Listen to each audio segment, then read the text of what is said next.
सपनों की उड़ान। कोई तो पंख लगा दे, भीड़ से अलग दिखूं, ऐसी मेरी पहचान बना दे। कर सकूं हर सपने को पूरा, ऐसा मुझ में साहस जगा दे। ला सकूं सबके चेहरे पे खुशी। हे ईश्वर, मुझे इस काबिल बना दे, मुझे इस काबिल बना दे। नमस्कार, मैं संगीता सिंह और मैं जया चक्रवर्ती एमएटी स्कूल के 39वें स्थापना दिवस के अवसर पर विद्यार्थियों के सम्मान समारोह में आपका हार्दिक स्वागत करती हूँ। We extend a very warm welcome to our honorable chief guest, Dr. Pawan Dwivedi sir, who is a professor and director of Parul University, Vadodara.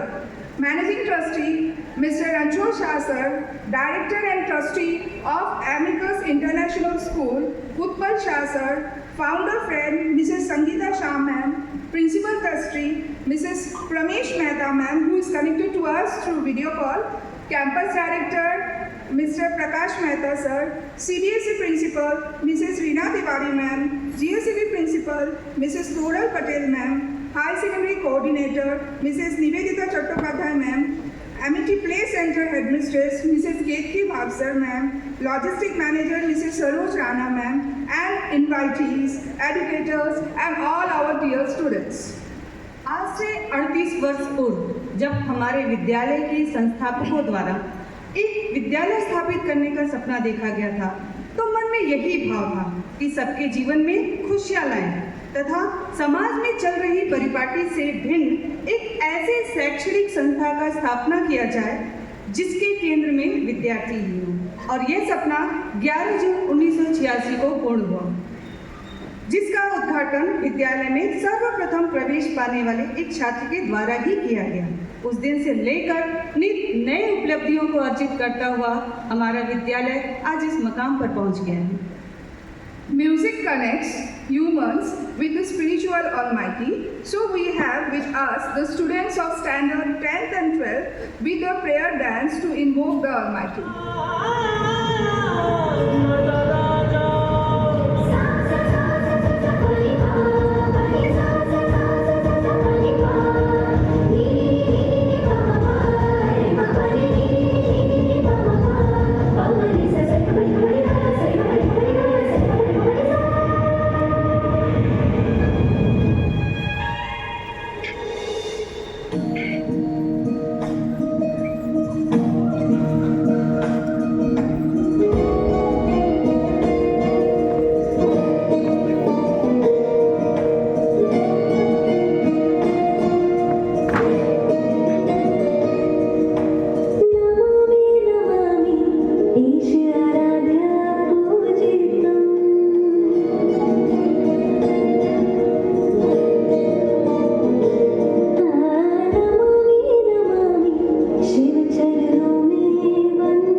Shrimati Kamaljeet Kaur को हमारे मुख्य अतिथि डॉक्टर पवन द्विवेदी सर का परिचय प्रस्तुत करने के लिए आमंत्रित करती हूँ। Good evening, everyone. I, Kamaljit Kaur, am greatly honored to introduce our today's esteemed chief guest, Dr. Pawan Dwivedi, who is a true orator and whose words have the power to shake the minds and hearts. This I can say very confidently because I have attended a great session of it. With the gift of eloquence and persuasion, Dr. Dwivedi imbibes the essence of effective communication. Sir is a distinguished individual whose impact is felt across various domains. As a professor in Parul University, he not only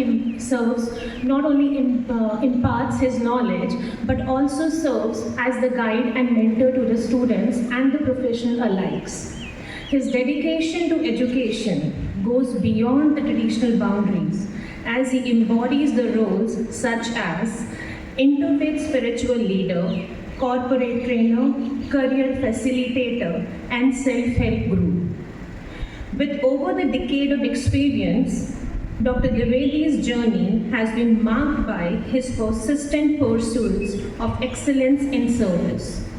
He has had a privilege of addressing immense number of individuals, surpassing 19 lakh youth and professionals in every state and union territory of the country, as well as across 66 countries. Sir has imparted training and has conducted various sessions for the aspirants of UPSC, CAT, CLAT, NDA, IIT, JEE, NEET, and many more. This extensive reach underscores his ability to connect with diverse audience and inspire positive change on the global scale. Dr. Dwivedi's expertise extend in various range of topics including team building, design thinking, work ethics, and mental health through his workshops, seminars, and training programs. Sir has equipped thousands of educators, principals, and professionals with invaluable skills which are very much required for their personal and professional growth. He has also authored numerous books and research papers. Sir's contribution has been recognized by various institutions and organizations, including the Government of India, the Government of Gujarat, and various national and international bodies. These honors served as the testament of his unwavering commitment to excellence and his significant impact on the field of education, spirituality, and personal development. Dr. Pawan Dwivedi is a distinguished academic, compassionate leader and visionary. His unshakable dedication to empower others is truly remarkable and we celebrate it. I kindly request our Managing Trustee, Mr. Ranchor Shah, to extend a warm welcome to the guest with a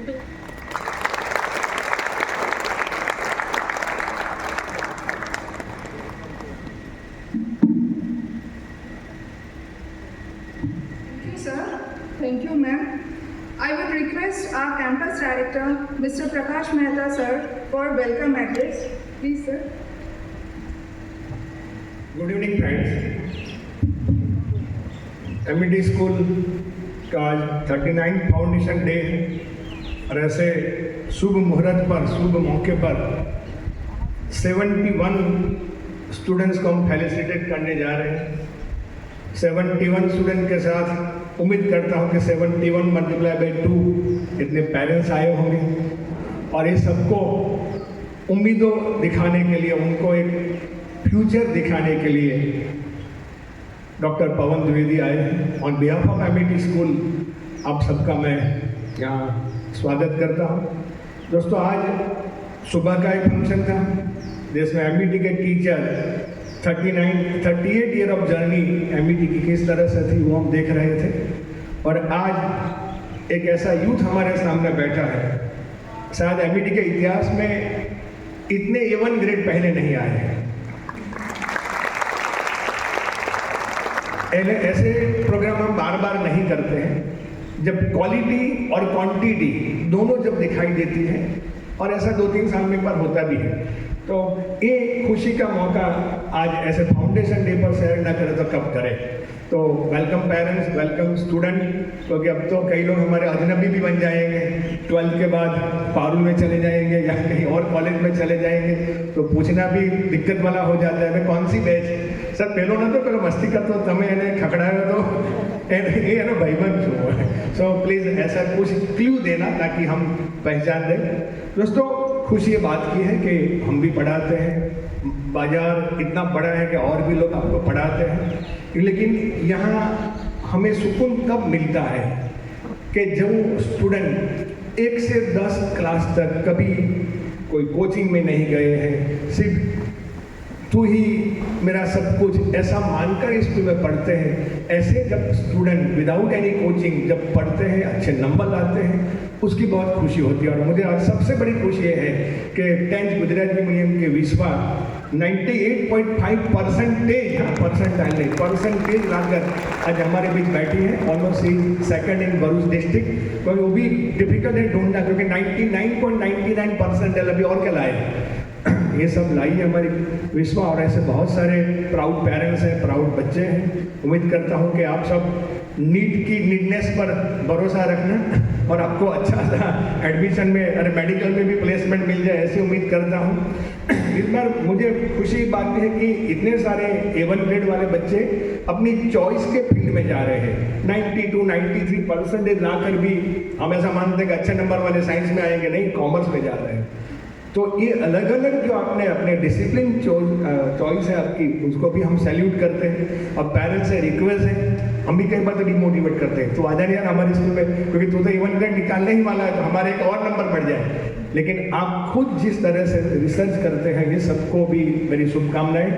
MET ऐसे student को पाकर बहुत खुशी महसूस करती है, और ये खुशी आज दुगनी हो रही है क्योंकि आज हमारा फाउंडेशन डे है। Once again you all are heartly welcome. और ऐसे मौके पर हमारे ऋषि भाई भी हमारे बीच है, पारुल यूनिवर्सिटी का हमारा सेतु मयूर में हमारे बीच है, हमारे उत्पल में हमारे बीच है। ये सब की और खुशी, क्योंकि ये हमारी सेलिब्रेशन में आज स्पेशल हमारे साथ जुड़े हैं। And once again thank you parents, MET पर भरोसा रखने के लिए। और हम भी चाहते हैं कि आप जो चाहते हैं वो हम देने की कोशिश करेंगे। Thank you all. Thank you, sir. Now I invite the girls of Standard 10 to sing a motivational song.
अच्छी बात बताई लोगों ने कि जो कर्मवीर होते हैं वो सिर्फ प्रयास करते हैं, वो नित्य अपने कर्म को करते हैं, परिणाम की चिंता किए बगैर।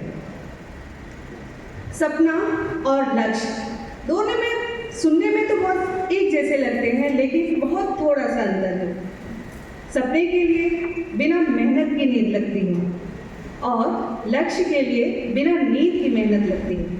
ऐसे ही हमारे सामने बैठे बहुत सारे विद्यार्थियों ने दिन रात एक करके अपने लक्ष्य को प्राप्त किया है, अपनी उपलब्धियों को प्राप्त किया है। इनके इस उपलब्धियों को सम्मानित करने के लिए सर्वप्रथम मैं गुजराती माध्यम से वरिष्ठ शिक्षिका श्रीमती हेतल मेंगर मैम एवं श्रीमती प्रज्ञा पटेल को मंच पर आमंत्रित करती हूँ।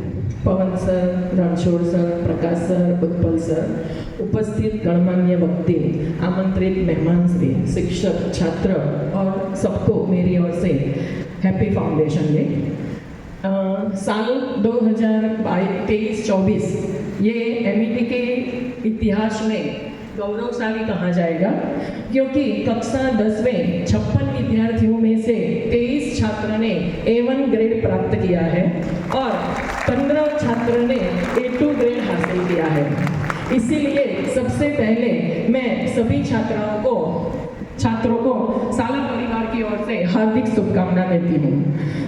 कक्षा 10वीं में छात्रों का अभिवादन करते हुए सबसे पहले प्रथम स्थान प्राप्त करने वाली दिशवा पटेल को मैं स्टेज पे आमंत्रित करती हूँ और मेहमान श्री पवन सर को छात्रों को सम्मानित करने के लिए आमंत्रित करती हूँ। दिशवा संजय भाई पटेल अपनी स्कूली शिक्षा के दौरान एक भी साल ट्यूशन गए बिना 600 में से 551 अंक प्राप्त किए हैं। 98.50% और 99.99 परसेंटाइल के साथ भरूच जिले में दूसरा स्थान प्राप्त किया है। गणित और संस्कृत में 100 में से 100 अंक प्राप्त किए हैं और विश्व रचनात्मक लेखन कार्य में रुचि रखती है। अब मैं पलक तरुण भाई पटेल को आमंत्रित करती हूँ। पलक ने 600 में से 584 अंक और 97.33% प्राप्त किए हैं। गणित और सामाजिक विज्ञान में 100 में से 100 अंक प्राप्त किए हैं। स्कूल में दूसरा स्थान प्राप्त किया है। राज्य स्तरीय कबड्डी खेल में वो शामिल हो चुकी है। विद्यार्थी स्टार्टअप इनोवेशन में राज्य स्तर पर हैकाथॉन प्रतियोगिता में उनका प्रोजेक्ट का चयन हुआ था। प्रखंडाशोध परीक्षा में पूरे गुजरात में 1000 छात्रों में से 844वां स्थान प्राप्त किया था।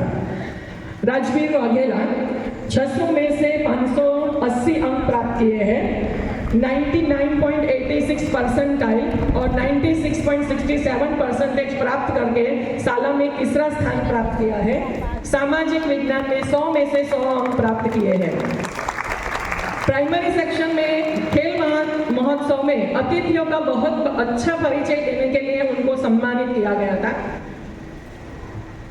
Thank you Pawan sir.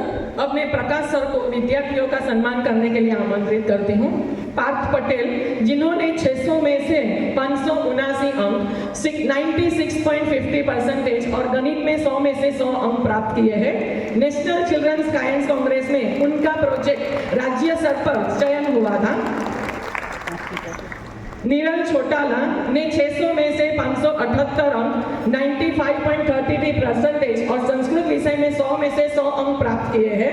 वो ड्राइंग का शौक रखती है और हेड गर्ल भी रह चुकी है। नीरल की अनुपस्थिति में मैं उनके पिता प्राची भाई को स्टेज पर आमंत्रित करती हूँ।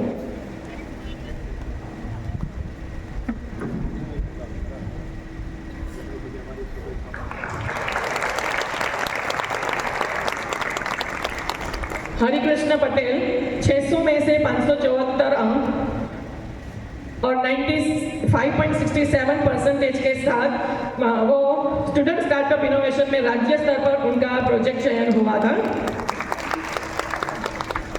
हुमा पटेल 600 में से 572 अंक 95.33% और गणित में 100 में से 100 अंक प्राप्त किए हैं।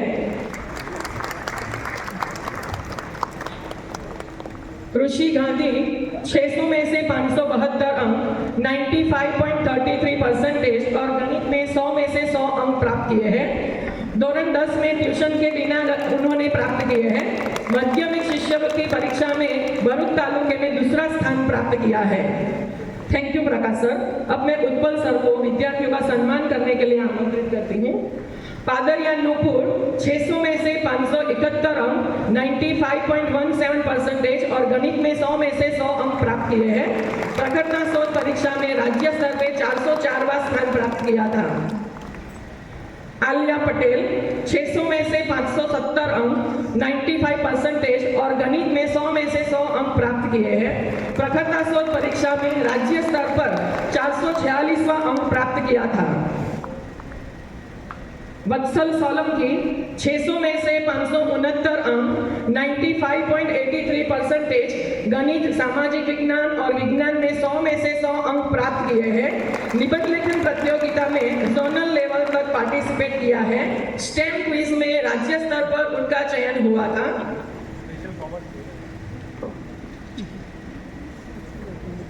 यात्री पटेल 600 में से 565 अंक 94.17% और गणित में 100 में से 100 अंक प्राप्त किए हैं। निबंध लेखन प्रतियोगिता में डिस्ट्रिक्ट लेवल तक पार्टिसिपेट किया है और स्टेम क्विज में राज्य स्तर पर उनका चयन हुआ था।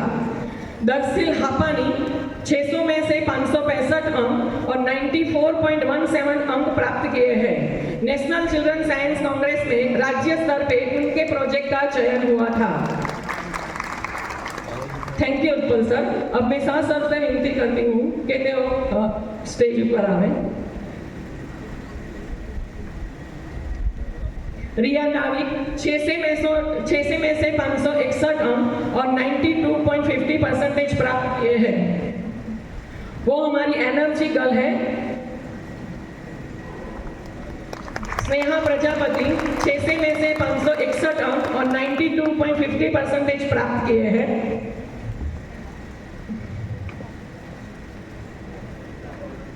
वैशाखी मास्टर 600 में से 561 अंक और 92.50% प्राप्त किए हैं।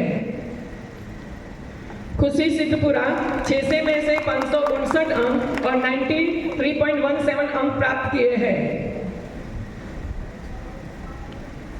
क्रीना पटेल 600 में से 557 अंक और 92.83 अंक प्राप्त किए हैं।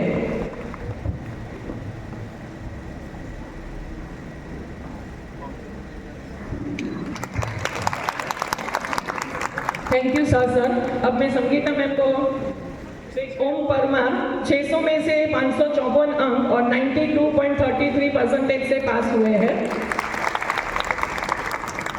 वेदांती पंड्या 600 में से 553 अंक और 92.17% के साथ पास हुए हैं। नियति चौहान 600 में से 552 अंक और 92% के साथ पास हुए हैं। धारिणी राणा 600 में से 539 अंक और 91.30% के साथ पास हुए हैं। तनुश्री सतवारा 600 में से 546 अंक और 91.30% के साथ पास हुए हैं। Thank you Sangeeta ma'am.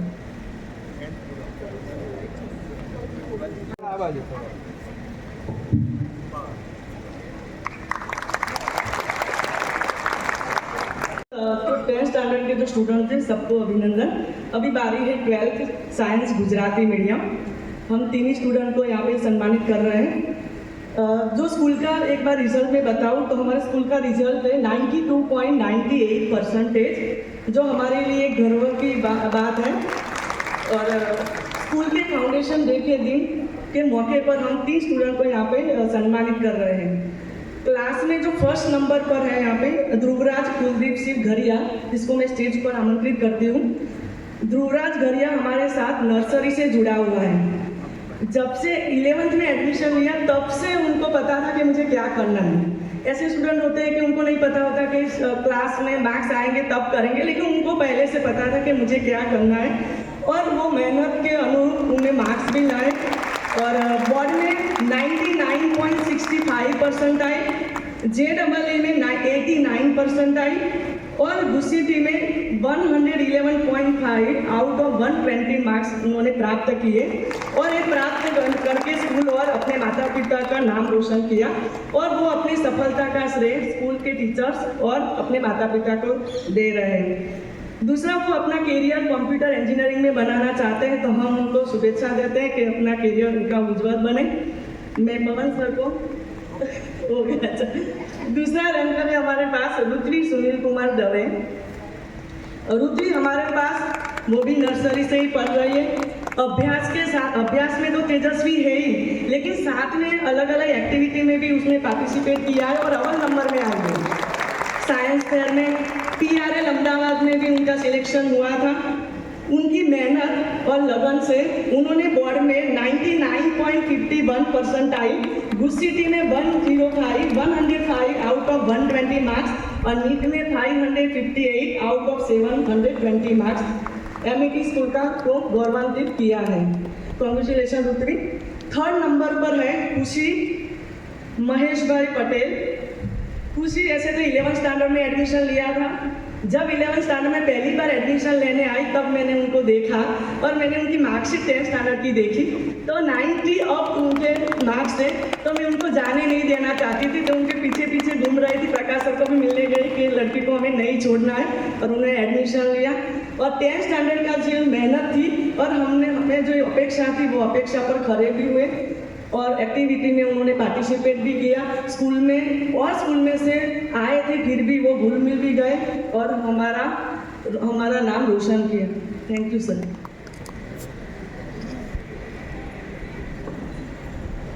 The dais, parents, teachers and all our achievers.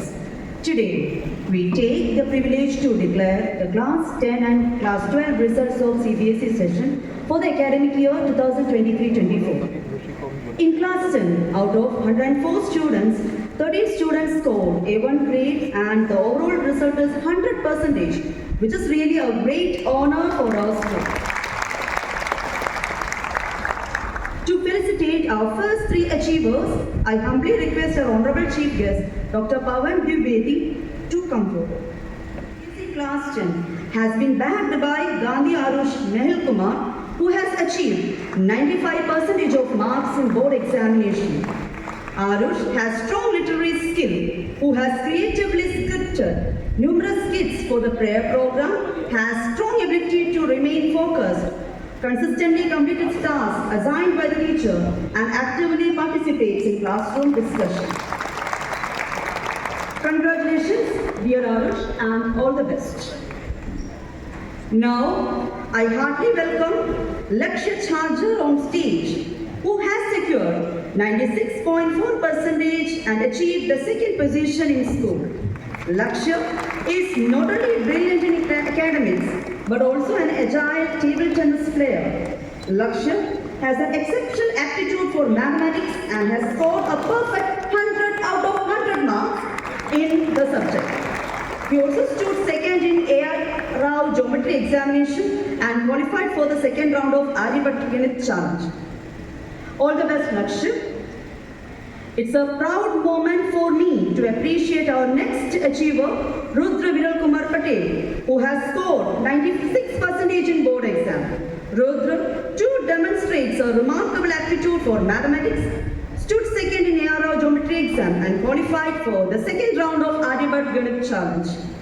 Rudra is a blessed writer and a short story titled Rebirth is published in our Kahani Special Maitri Seva. In the absence of Rudra, I invite Ms. Shruti Patel, mother of Rudra, to accept the honor. Congratulations and all the best for Rudra. Now, to appreciate our next 3 A1 graders, I humbly request CF Utpal Shah, Managing Trustee of AIS Baruch and Baroda. Please, sir. Our next achiever, who is to be honored, is Avni Solanki, who secured 95.6% in Class 10 exam. Avni has exhibited exemplary leadership skill as a head girl and has actively participated in curricular and extracurricular activities. In the absence of Avni, I request her mother, Mrs. Tarlika Solanki, to come forward and to accept the honor. Best wishes, dear Avni. Next, I would like to invite Pratiksha Verma, who has scored 94.8% mark with A1 grade. Apart from academics, Pratiksha is a brilliant artist who has received a lot of prizes for drawing and painting competitions conducted outside the school. Congratulations, Titiksha. I heartily welcome Patel Vedanti Ben Mitul Bhai on stage, who has secured 94.4% in Class 10 board examination.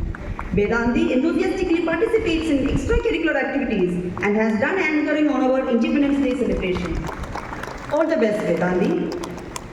Now I humbly request Utpal sir to take the seat. Please, sir. To honor our next 3 A1 graders, I request our campus director, Mr. Prakash Mehta. Please, sir. It has been my pleasure to invite Prachi Rajnikant Patel on stage, who has achieved 94.2% marks.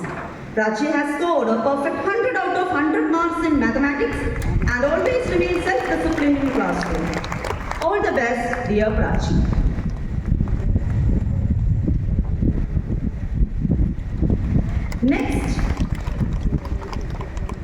Next A1 grader to come on stage is Patel Tir Jatin Kumar, who secured 93.8% of marks. Tir always remained an energetic learner and has actively participated in all the classroom activities. All the best, dear Tir.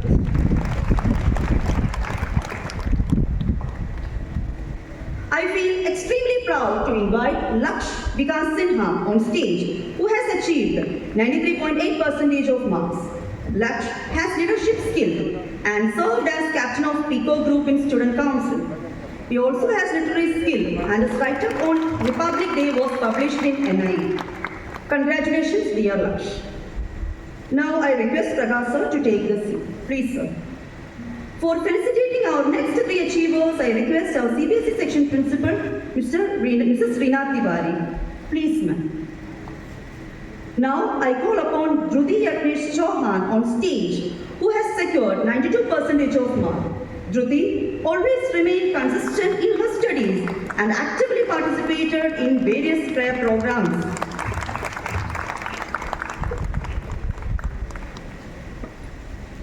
Best wishes, dear Dhruti.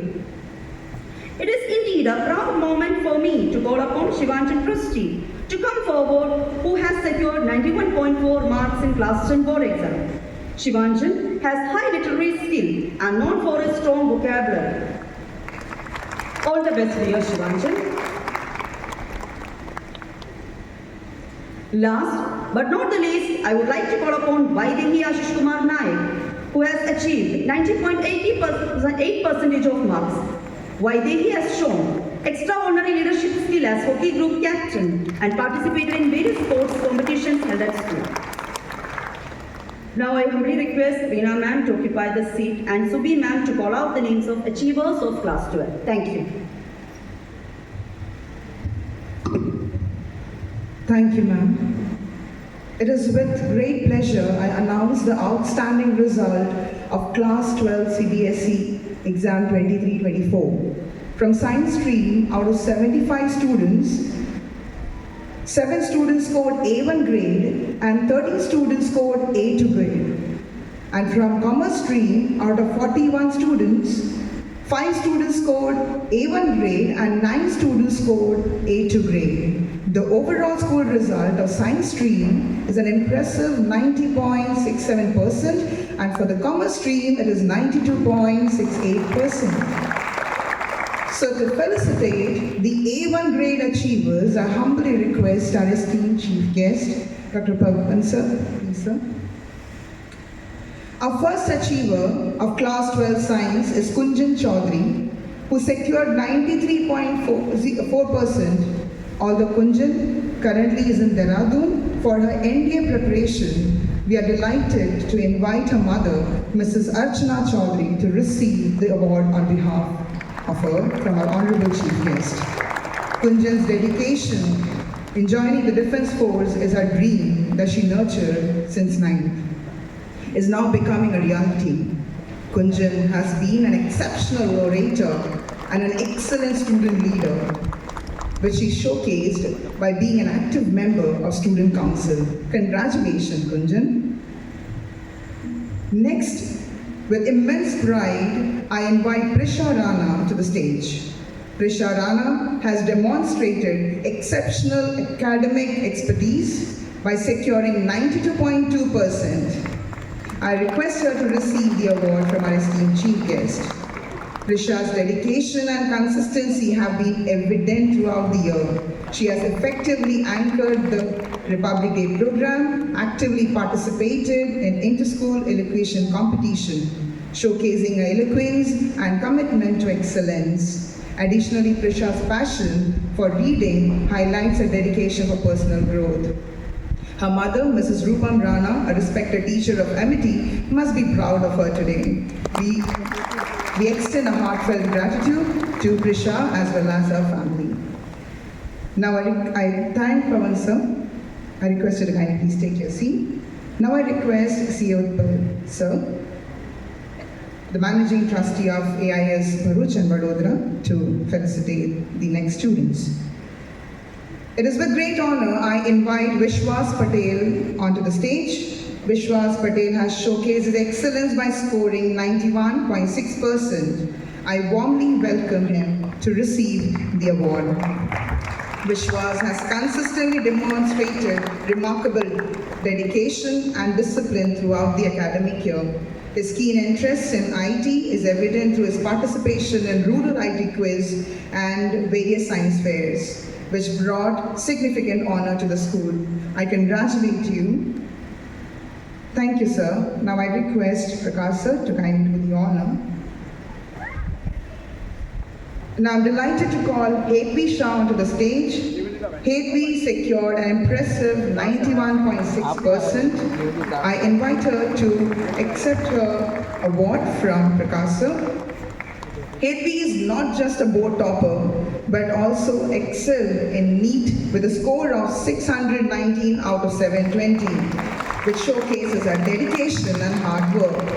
Hetvi has been very sincere student and shown her potential as a presenter, speaker, and a dynamic leader. Congratulations, Hetvi.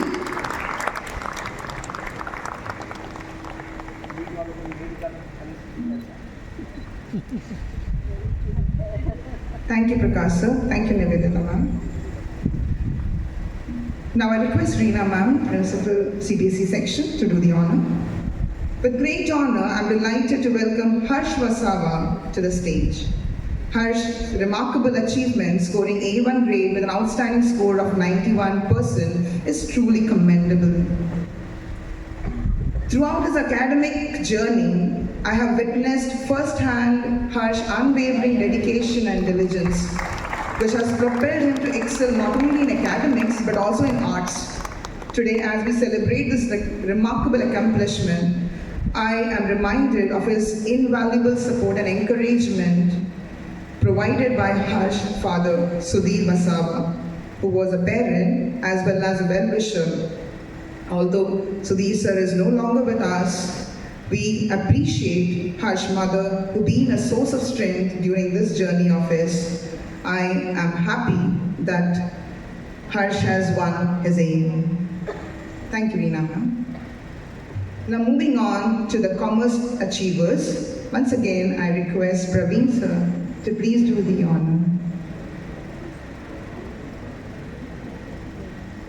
It is with great pride and admiration I invite Shah Niyati onto the stage.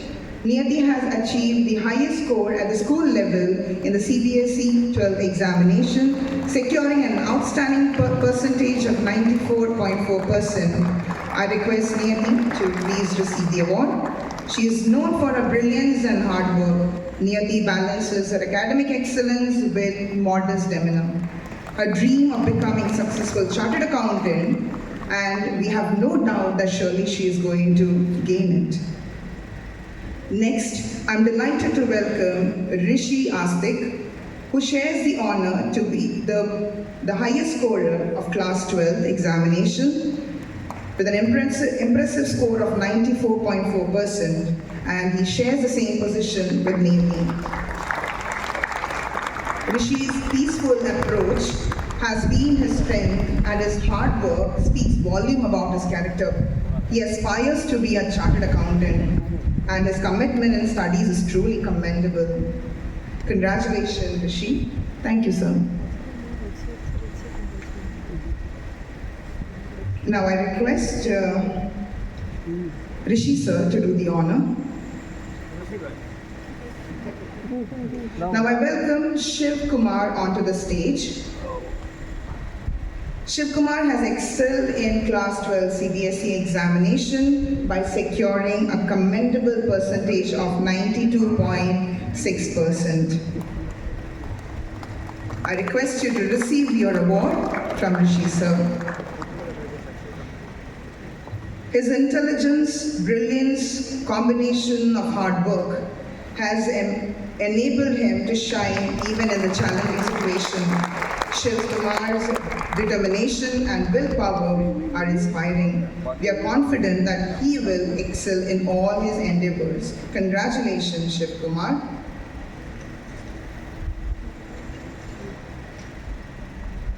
Thank you, sir.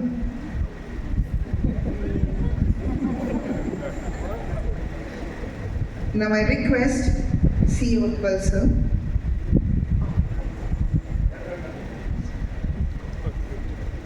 It is an honor for me to invite Nishi Manish Wagwani onto the stage. Nishi has achieved an impressive 92.4% in Class 12 CBSE Commerce examination. Her inquisitiveness, hard work, being the greatest strength, driving her to this noble success. Nishi's consistent diligence has earned her a praiseworthy position. Congratulations, Nishi. Thank you, Utpal sir. Now I request Prakash sir to do the honor.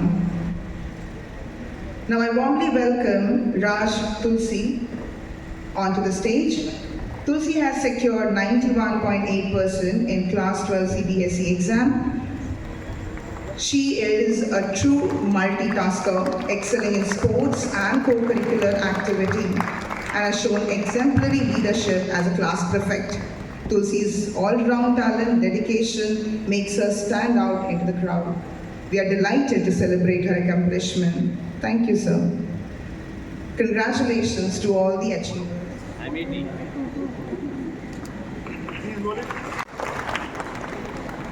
67%. She demonstrated exceptional proficiency by scoring a perfect 100 out of 100 in 3 subjects, including social science, maths, and Sanskrit.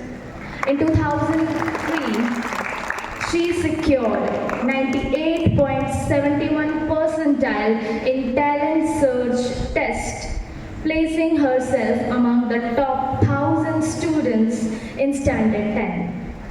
Apart from the academic career, she is good at sports also. She threw 3rd in shot put at district level Yuva Utsav. Heartiest congratulations to Dishita. Congratulations.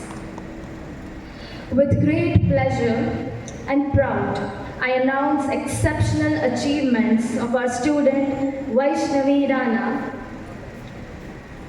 Vaishnavi exemplified academic excellence by attaining an outstanding A1 grade with 96%. Notably, she has achieved a perfect score of 100 out of 100 in science and Sanskrit.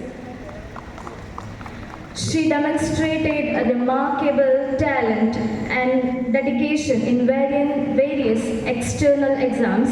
She also secured 98.71 percentile in talent search test in 2003, placing herself among 1,000 students. Apart from this, she also excelled in A.R. Rao geometry exam and technothon. Congratulations, Vaishnavi, for your future endeavors. Now, in light of the achievements, I request Rudra Prajapati. It is with great pride and admiration that I bring to your attention the exceptional achievement of our student Rudra. His academic brilliance has been exemplified by securing an outstanding score of 95.50%, a testament to his dedication and hard work. He also showcased his proficiency by achieving 100 out of 100 in maths and science. Underscoring his mastery of these disciplines, Rudra also coveted positions among the top 1,000 students in the same exam talent search test previously. Beyond academics and extracurricular achievements, Rudra's exceptional oratory skills, sincerity, and respect towards his teacher set him apart as a role model for his peers. Thank you, Pavan sir. Now I request Utpal sir to felicitate the students.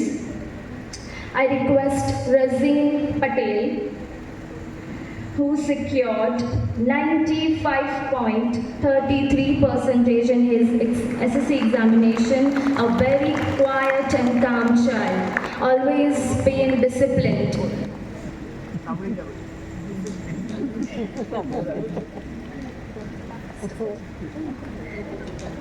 Congratulations, Razeen.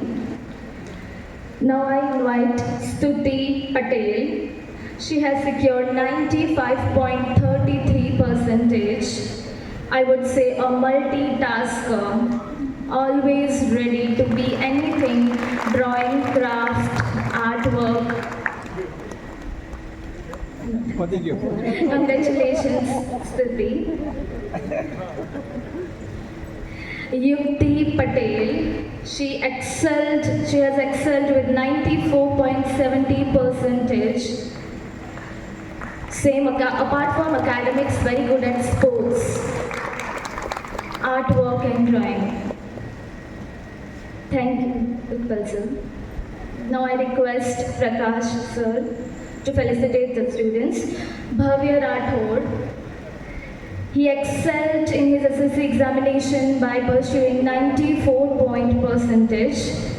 Again, a very quiet student, but showcases his talent by academics, achieving heights. Congratulations, Bhavya. Priyanshi Patel, she has secured 93.33%. Again, a multitasker. I would say girls are more multitasker. Very good at drawing, art. Stuti Deghadwala, she has secured 93.70%.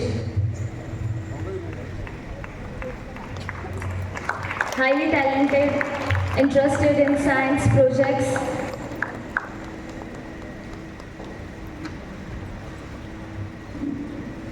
Now I request Rishi sir,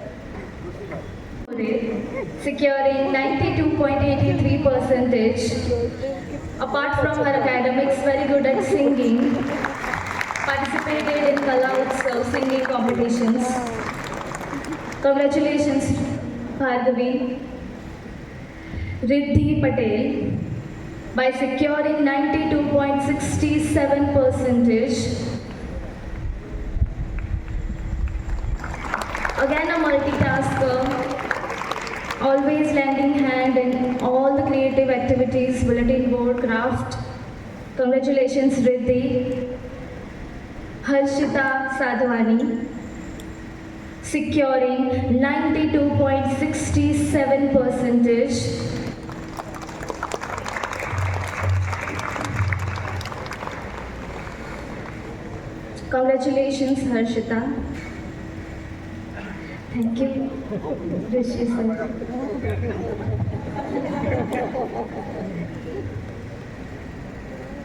Now I request Toral ma'am to felicitate these students. Teerth Patel, by securing 92.67%.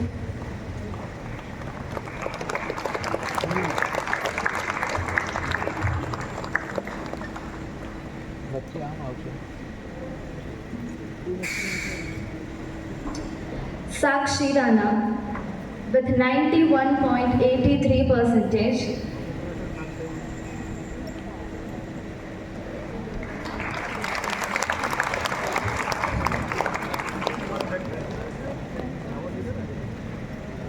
Thank you, Tural ma'am. Now I request Nivedita ma'am to please do the honor.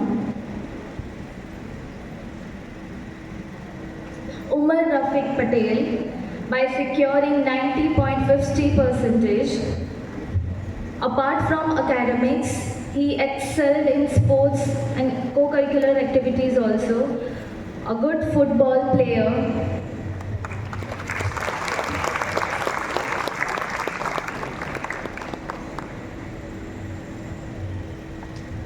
Thank you, Nilita ma'am.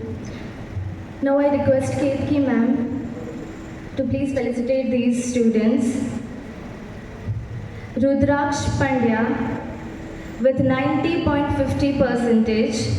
Apart from his academics, he was the head boy of GACB section. A good player, always participated in all the curricular activities. Tirth Pandya, see, it was such a coincidence. They both are twins and they both got the same percentage. 90.50%, Tirth Pandya. Congratulations, Tirth. Thank you, Ketki ma'am. Now I request Shraddha ma'am to take this event forward.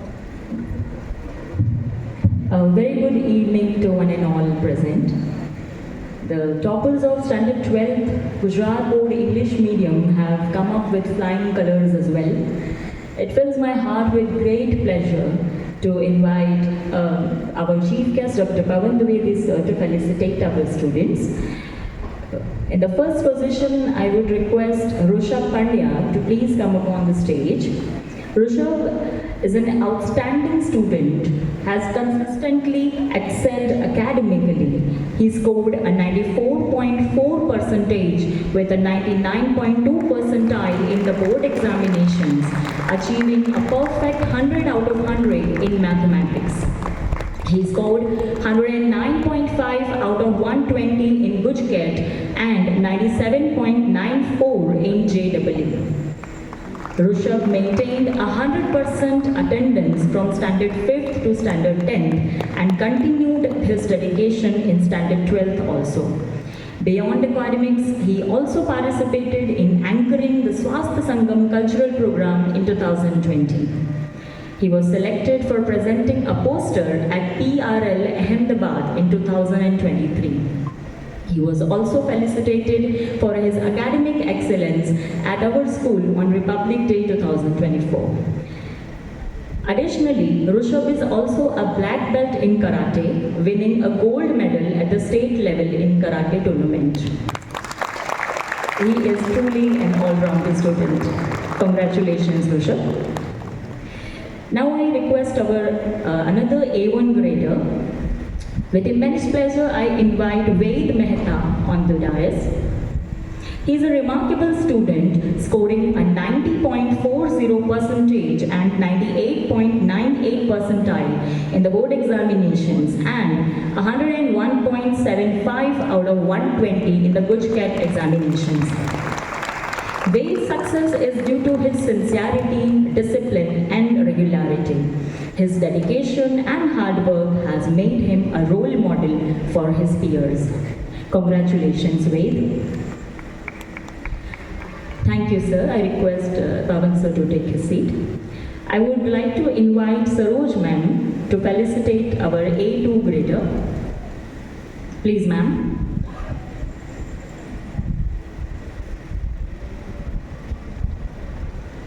Invite Nisarg Jadhav, an exceptional student. He scored 89.8 percentage with a 96.86 percentile in the board examinations. Nisarg's success is a testament of hard work, focus, and his respectful nature. His dedication and commitment to the studies have made him a standout student. Please join me in congratulating Nisarg and wishing him a continued success. Thank you so much, ma'am.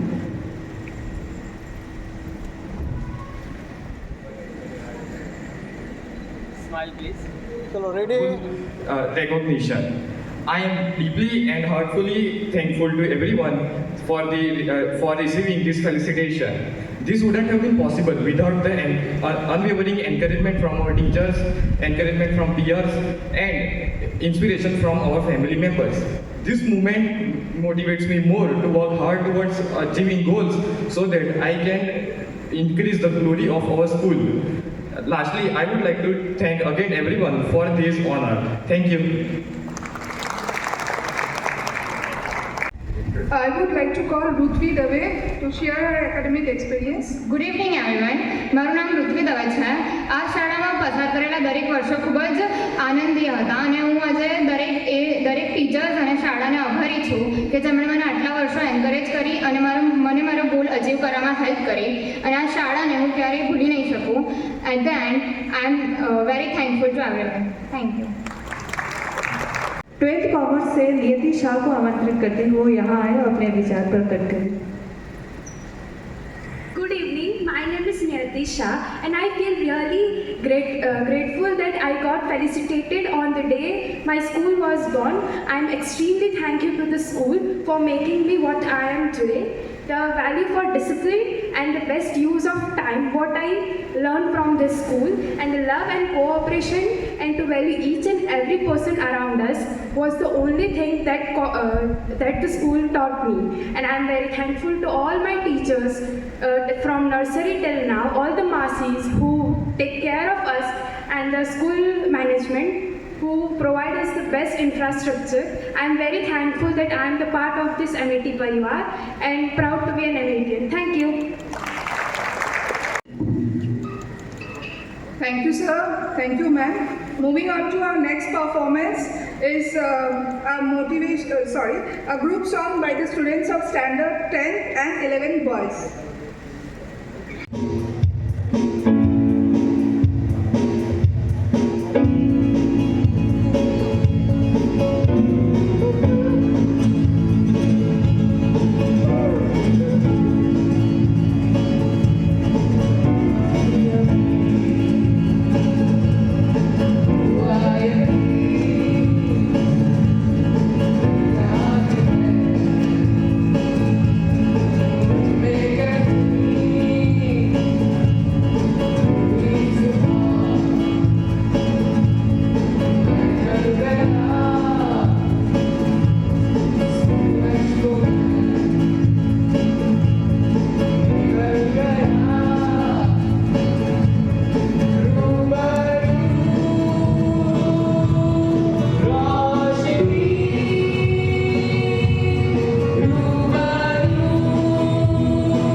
इस अवसर पर हमारे साथ वर्तमान में 10वीं और 12वीं में पढ़ रहे बच्चे भी साथ जुड़े हुए हैं और अपने सीनियर को देखकर आपको जरूर प्रेरणा मिल रही होगी और हम उम्मीद करते हैं कि अगले साल आप सभी का भी इसी तरह से सम्मान करें. तो आप हमारी अपेक्षाओं पे खरे उतरेंगे ऐसी मैं आशा करती हूँ.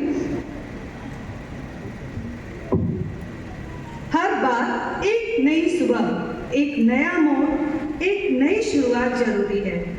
चंद दायरों में दुनिया सिमटने लगेगी, थोड़ा ही है पर नया विस्तार जरूरी है.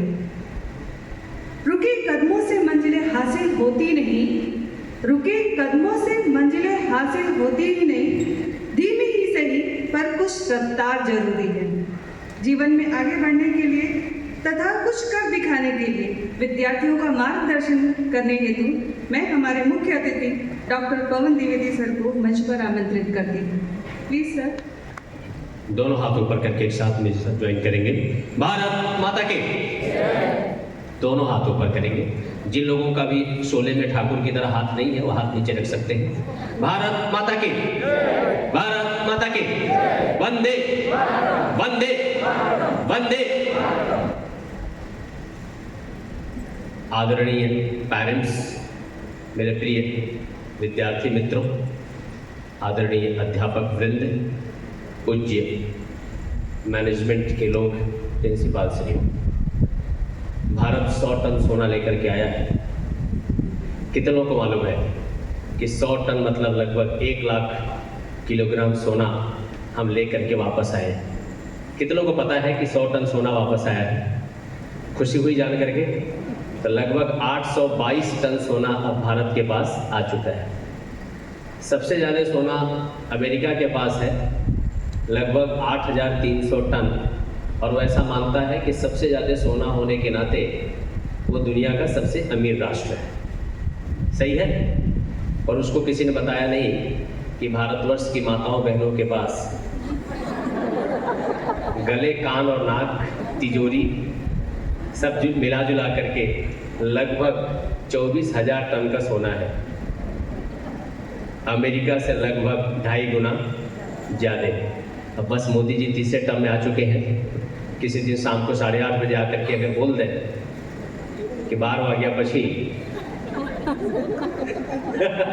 જે સોના ઓર્નામેન્ટ્સમાં છે એ સોના ગણવામાં આવશે, બધું લગડી હશે એ જ ગણાશે, એટલે तुरंत हमारी इकोनॉमी अमेरिका से आगे। भगवान न करे ऐसा कभी हो। कई लोग मुझे नाराज होकर गुस्से से देख रहे हैं, अब ना बोलो, सांझ जो समय है। वेल, मुझे सबसे अच्छा लगा कि 71 लोगों को अवार्ड्स दिए गए हैं और कल जो सरकार बनी उसमें भी 71 कैबिनेट मिनिस्टर बने। पहले से पेपर फूट गया था कि मतलब ऐसा कुछ सेटिंग था? अच्छा, क्योंकि 71 यहाँ पे है, 71 वहाँ पे है, सो कुछ तो मामला पहले से सेट था। मुद्दा ये नहीं है कि हम 100 टन सोना लेकर के आए, मुद्दा ये है कि हमारा गिरवी रखा गया क्यों था। अभी मैं प्रकाश सर से बात कर रहा था तो इन्होंने बताया कि 81 में पहली बैच निकली थी, और मुझे आपको बताते हुए खुशी हो रही है कि कहीं ना कहीं ये 100 टन सोना की बात भी 89 के ही आसपास में शुरू हुआ था। हमारे पास senior most chartered accountant Utpal sir बैठे हैं, इसलिए मैं फाइनेंस का डेटा देने से पहले 5-6 बार सोच करके बोलूँगा। सीए लोग नहीं होते तो सोच समझ के ज़्यादा नहीं बोलना होता, लेकिन यहाँ पे सोच समझ के बोलना पड़ेगा। भारत सरकार एक ऐसी परिस्थिति में थी कि हमारे पास पेट्रोल, डीजल या फर्टिलाइजर खरीदने के पैसे 90 आते आते ख़त्म हो गए थे, and we were almost bankrupt. मैं बीच बीच में इंग्लिश बोलूँ क्योंकि सीबीएसई वाले बैठे हैं तो उनको ऐसा नहीं लगना चाहिए कि अंग्रेजी में बात हो रही थी। So we were almost bankrupt and the situation was pathetic. We were unable to purchase crude oil. इसी पूरे दौरान में एक और घटना घटी, and the situation was America और इराक के बीच में युद्ध छिड़ गया। इराक वो देश जिसके साथ भारत के बड़े ही गहरे, बड़े ही प्यार भरे संबंध थे। सद्दाम हुसैन हमारे सबसे फेवरेट प्रेसिडेंट्स में से एक थे, मतलब we had almost family relation that you can consider. Bharat लगभग 90% क्रूड ऑयल इराक से इंपोर्ट करता था, इराक में बैन लग गया। Now we were completely surrounded by almost all the negative and odd situation. हमारे पास इसमें से निकलने का कोई रास्ता नहीं था, एक तरफ कुआं एक तरफ खाई। हम अमेरिका के पास गए क्योंकि हमारे पास पेट्रोल डीजल खरीदने के पैसे थे नहीं। पैसा मतलब फॉरेक्स, फॉरेक्स मतलब डॉलर, मेनली डॉलर कंसीडर किया जाता है। तो यूरो वगैरह बाकी है, रूबल सब आ गए, बाकी dollar was the main currency, global currency. तो हमारे पास पैसा था नहीं। हम अमेरिका के पास गए, थोड़ा डॉलर उधार दे इधर ताकि हम पेट्रोल डीजल खरीद सकें। अमेरिका बोला क्यों दे दें, हमने कहा हम दोस्त हैं। उनका दोस्ती साबित करो। हमने कहा कैसे? बोले हम आपके मित्र देश इराक पे हमला करेंगे तो हमारे फाइटर प्लेन इंडिया में लैंड करेंगे और आपको उसमें फ्यूल भरना है ताकि हम आपके मित्र देश इराक पे हमला कर सकें। ये मैं उन स्टूडेंट्स को बताना चाहता हूँ जो अभी स्कूल से पास आउट होना चाहते हैं। महाराणा प्रताप के वंशज जिन्होंने रोटी की घास खाना पसंद किया लेकिन अपने सम्मान के साथ समझौता नहीं किया, उनकी संतानों ने अमेरिका के सामने सरेंडर किया और हमने अमेरिका के प्लेन्स को भारत में लैंड होने दिया कि तुम हमारे मित्र देश इराक पे, सद्दाम हुसैन के देश पे तुम हमला करो, क्योंकि हमको डॉलर चाहिए पेट्रोल डीजल खरीदने के लिए। कितनों को जानकर दुख हुआ कि हमने अपने स्वाभिमान के साथ समझौता किया? किसी को दुख नहीं हुआ, सबको खुशी हो रही है। This was a pathetic situation as a nation. हमने समय जाने दिया, लेकिन इतना डॉलर पर्याप्त नहीं था। हम वापस अमेरिका के पास गए, मतलब वर्ल्ड बैंक और IMF के पास। हमने कहा थोड़ा डॉलर और चाहिए। उन्होंने बोला डील क्या करेंगे? हमने कहा डील तो हमारे पास कुछ नहीं है। इसी बीच हमको याद आया कि हमारे पास वैसे पहले से ही RBI ने लगभग 96 के आसपास में बताया था कि हमारे पास गोल्ड है जिसके सामने हम डॉलर उठा सकते हैं।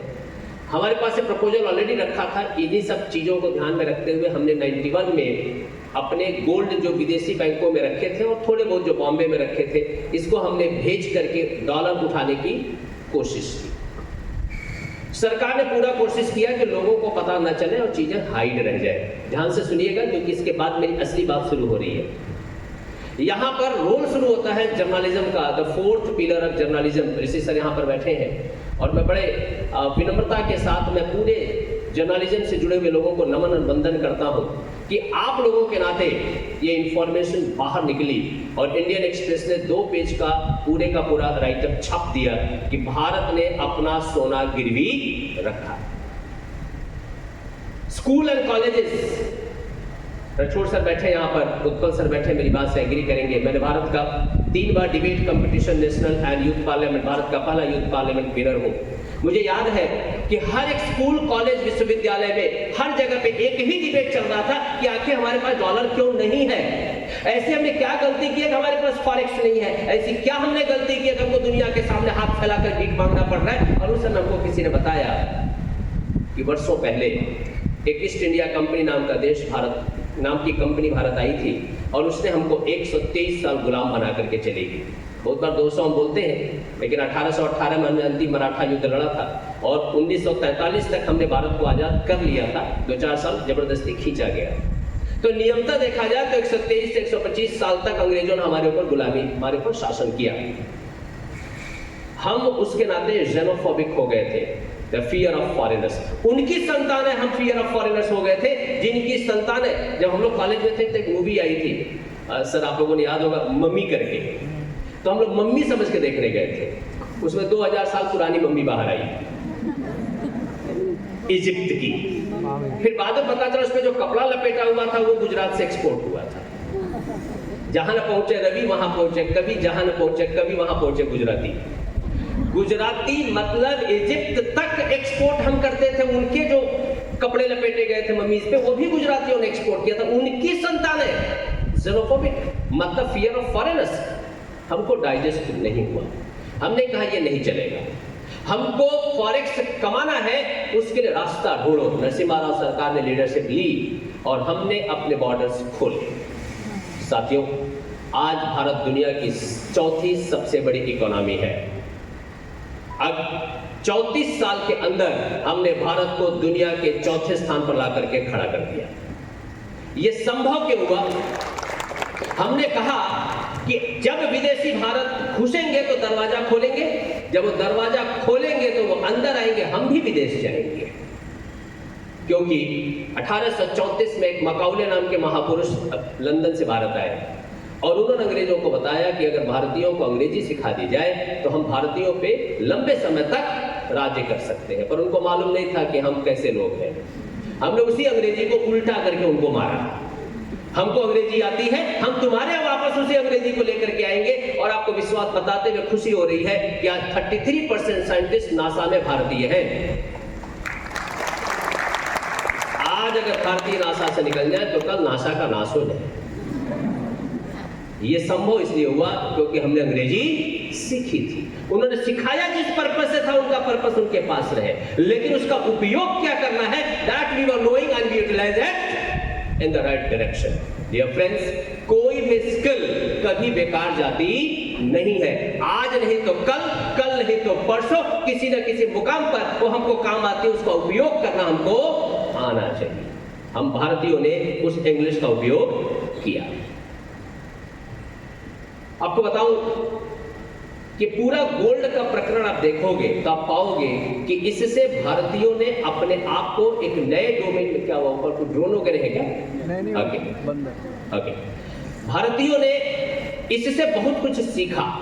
जो अगली चीज हमने सीखी आपको मैं बताऊं, एंड दैट इज कि इंग्लिश हमको आती थी, इस नाते हमने दुनिया के अधिकतर देशों तक पहुंच करके आज इस स्तर तक पहुंचे हैं कि यूएस में टोटल अमेरिका की आबादी के 1% भारतीय है।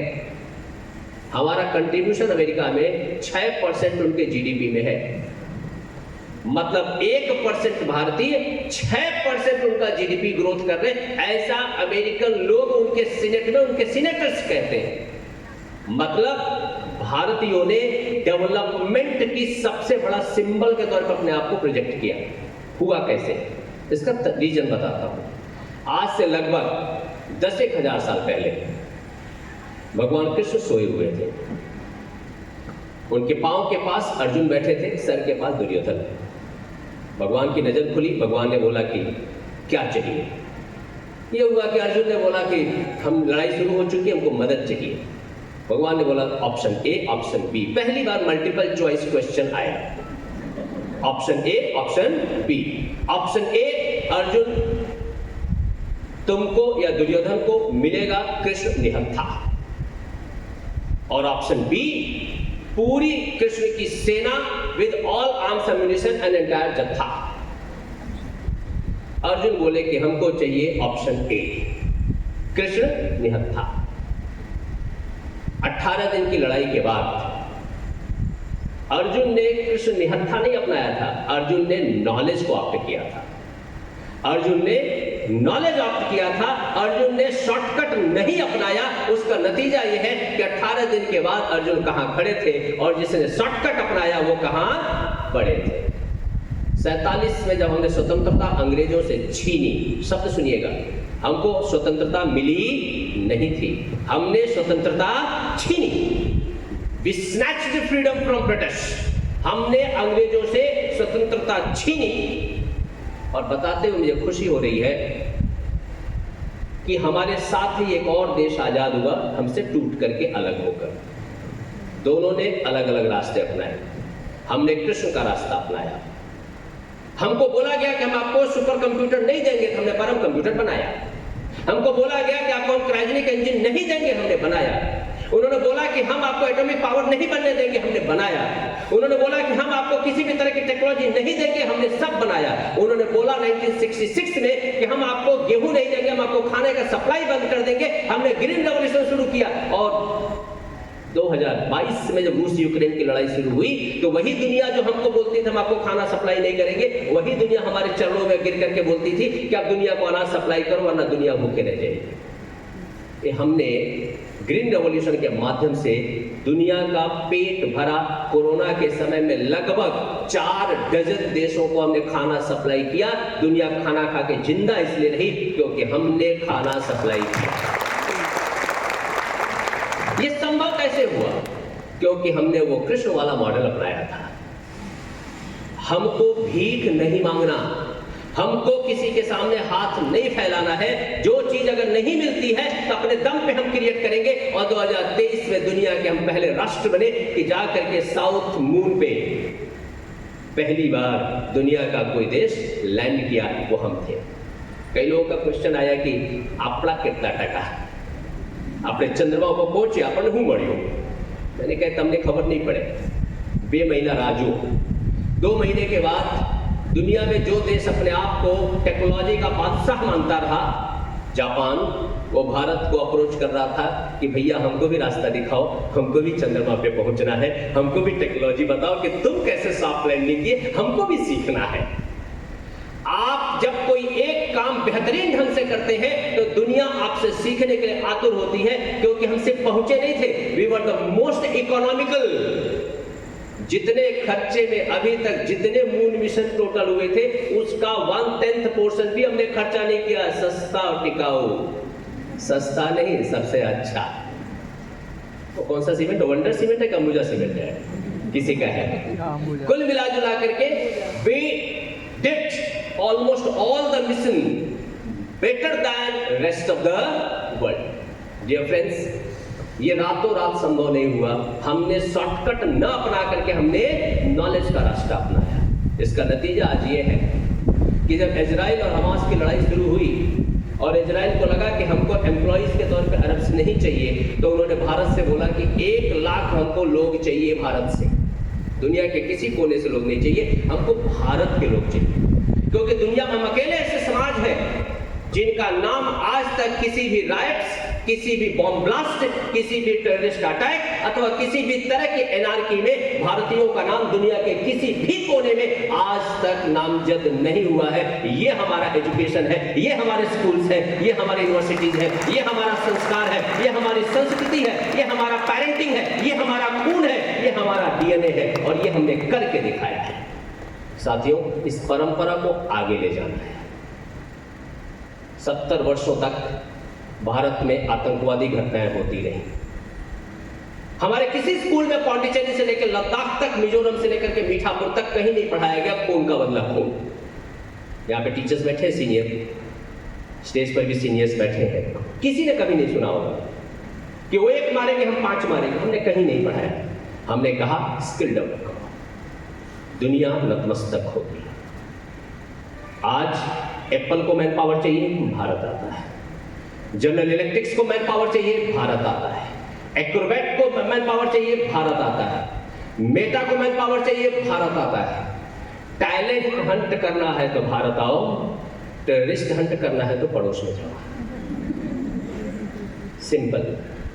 आप क्या प्रोड्यूस कर रहे हैं, अकॉर्डिंगली वर्ल्ड ट्रीट्स। साथियों, स्किल हमेशा लोगों को बेहतर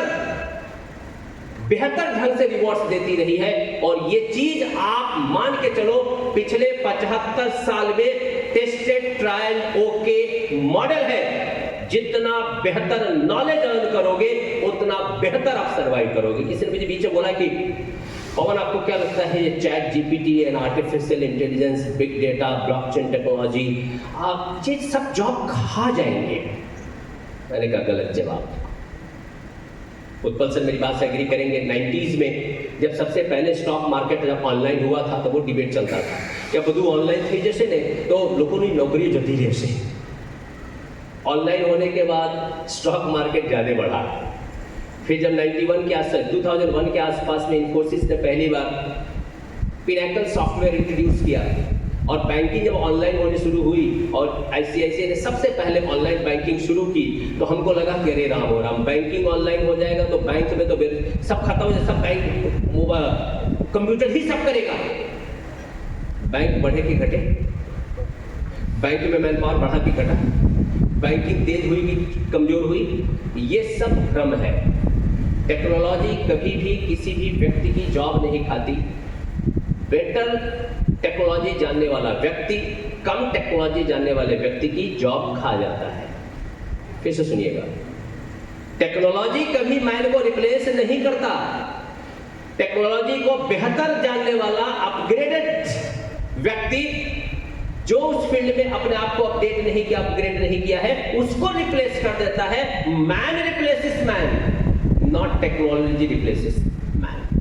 कितने लोग मेरी बात सुन सकते हैं? The concern is very clear. आप अपने आप को कितना अपडेट करते हैं, अपग्रेड करते हैं। अगर आप अपग्रेड न करें तो क्या होगा? आपको मैं एक एग्जांपल आपके सामने रखना चाहता हूं। अभी एक देवता आकर के गए, कोरोना।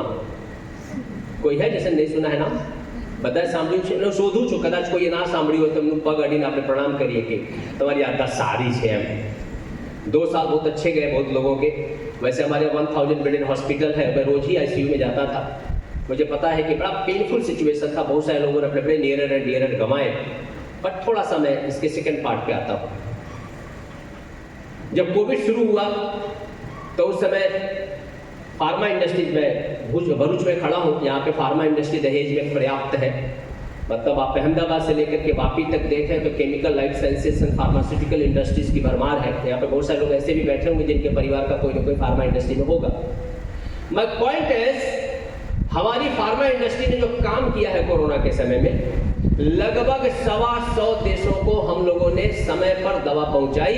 आज दुनिया जिंदा है क्योंकि हमारे फार्मास्यूटिकल इंडस्ट्रीज ने रातों दिन जग करके 30-40% लोग, जो लोग इन्फेक्टेड थे और आज कंपनी नहीं पहुंच पाते थे, उनके बिना कंपनियों ने प्रोडक्शन किया और 125 देश को लोगों को, हमारे 140 करोड़ लोगों को हमारी फार्मा इंडस्ट्री ने जिंदा रखा। मुझे गर्व है मेरे फार्मास्यूटिकल इंडस्ट्रीज पे, हमारे फार्मास्यूटिकल सेक्टर्स पे।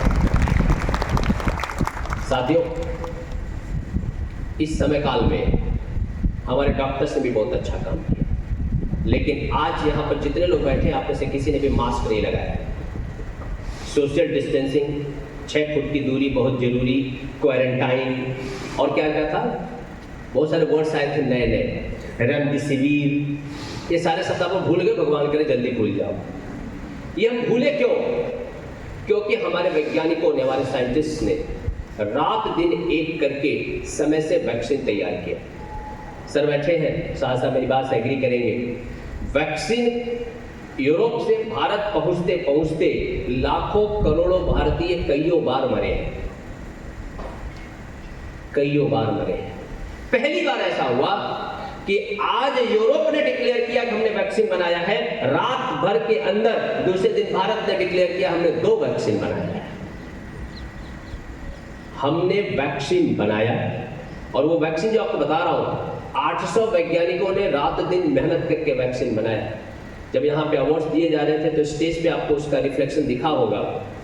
800 वैज्ञानिकों ने, एक वैक्सीन बनाने में लगभग 20 साल लगता है। यहाँ पे जो बायोलॉजी के टीचर्स बैठे हैं तो जिन्होंने बायोलॉजी मेडिसिन पढ़ा वो एग्री करेंगे, 20 साल को सर लगता है एक वैक्सीन बना के ट्रायल करके पूरा कंप्लीट करने में। हमारे वैज्ञानिकों ने 7 महीने में वैक्सीन बना करके ऑनरोल कर दिया था। आप ये समझिए कि बहुत बार मार्केट में हवा फैलाई गई है, प्रेशर नहीं लेना।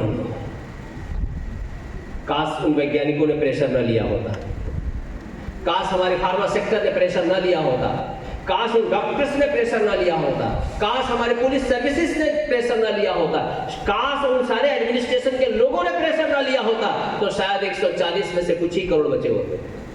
हम बचे इसलिए क्योंकि हर सेक्टर के लोगों ने अपनी कैपेसिटी से ज्यादा प्रेशर लिया, तब जाकर के 144 में से 144 करोड़ लोग जिंदा हैं।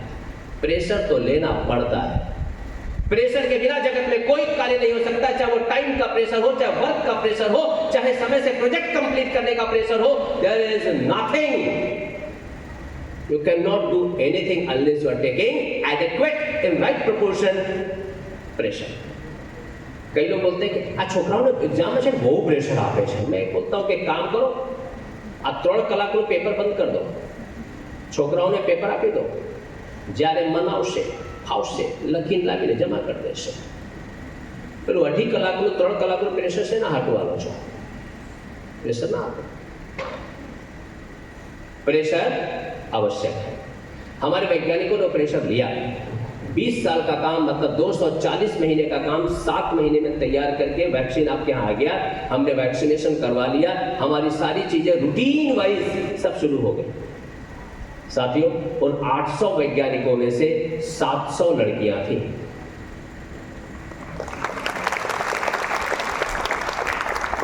आज आप और हम जीवित हैं, यहां बैठे हैं इसलिए क्योंकि हमारे देश की लड़कियों ने साइंस पढ़ा, अपने आप को साइंटिस्ट बनाया और इस लेवल पे लाके खड़ा किया कि हमको मात्र जन्म देने का अधिकार नहीं, जो जन्म ले चुके हैं उनको जिंदा रखने का भी अधिकार है। और आज भारत जीवित है, दुनिया के लगभग 100 देशों के लोग जीवित हैं क्योंकि मेरी 700 लड़कियों ने रात दिन इकट्ठा करके 20 साल का काम 7 महीने में पूरा किया, इसलिए आप और हम जिंदा हैं। मैं उन सारी नारी शक्तियों को प्रणाम करता हूं, नमन करता हूं, और देश की हर एक महिला को मैं प्रणाम करता हूं जिन्होंने ऐसी लड़कियां पैदा की, जिन्होंने आज भारतवर्ष को और दुनिया के 125 देश के लोगों को जीवित रखा है। साथियों, सुनने में बहुत सारी चीजें आसान लगती हैं, लेकिन चीजें रातों रात संभव नहीं है। चीजें करते करते बहुत सारा समय लगता है, चीजों को देखने का नजरिया चेंज कर रहा। अभी यहाँ से बुलेट ट्रेन निकलने वाली है, 350 किलोमीटर पर घंटे की स्पीड से। कितने लोगों को मालूम है भरूच से बुलेट ट्रेन निकलने वाली है? बहुत बढ़िया, सुनने में अच्छा लगता है। कितने लोगों को बुलेट ट्रेन में यात्रा करनी है अहमदाबाद से मुंबई के बीच में? मेरा प्रश्न उल्टा है। मेरा प्रश्न ये है, बुलेट ट्रेन चलाने की इच्छा कितने लोगों की है? सिर्फ 2 लोगों ने हाथ उठाया। ये पॉइंट है।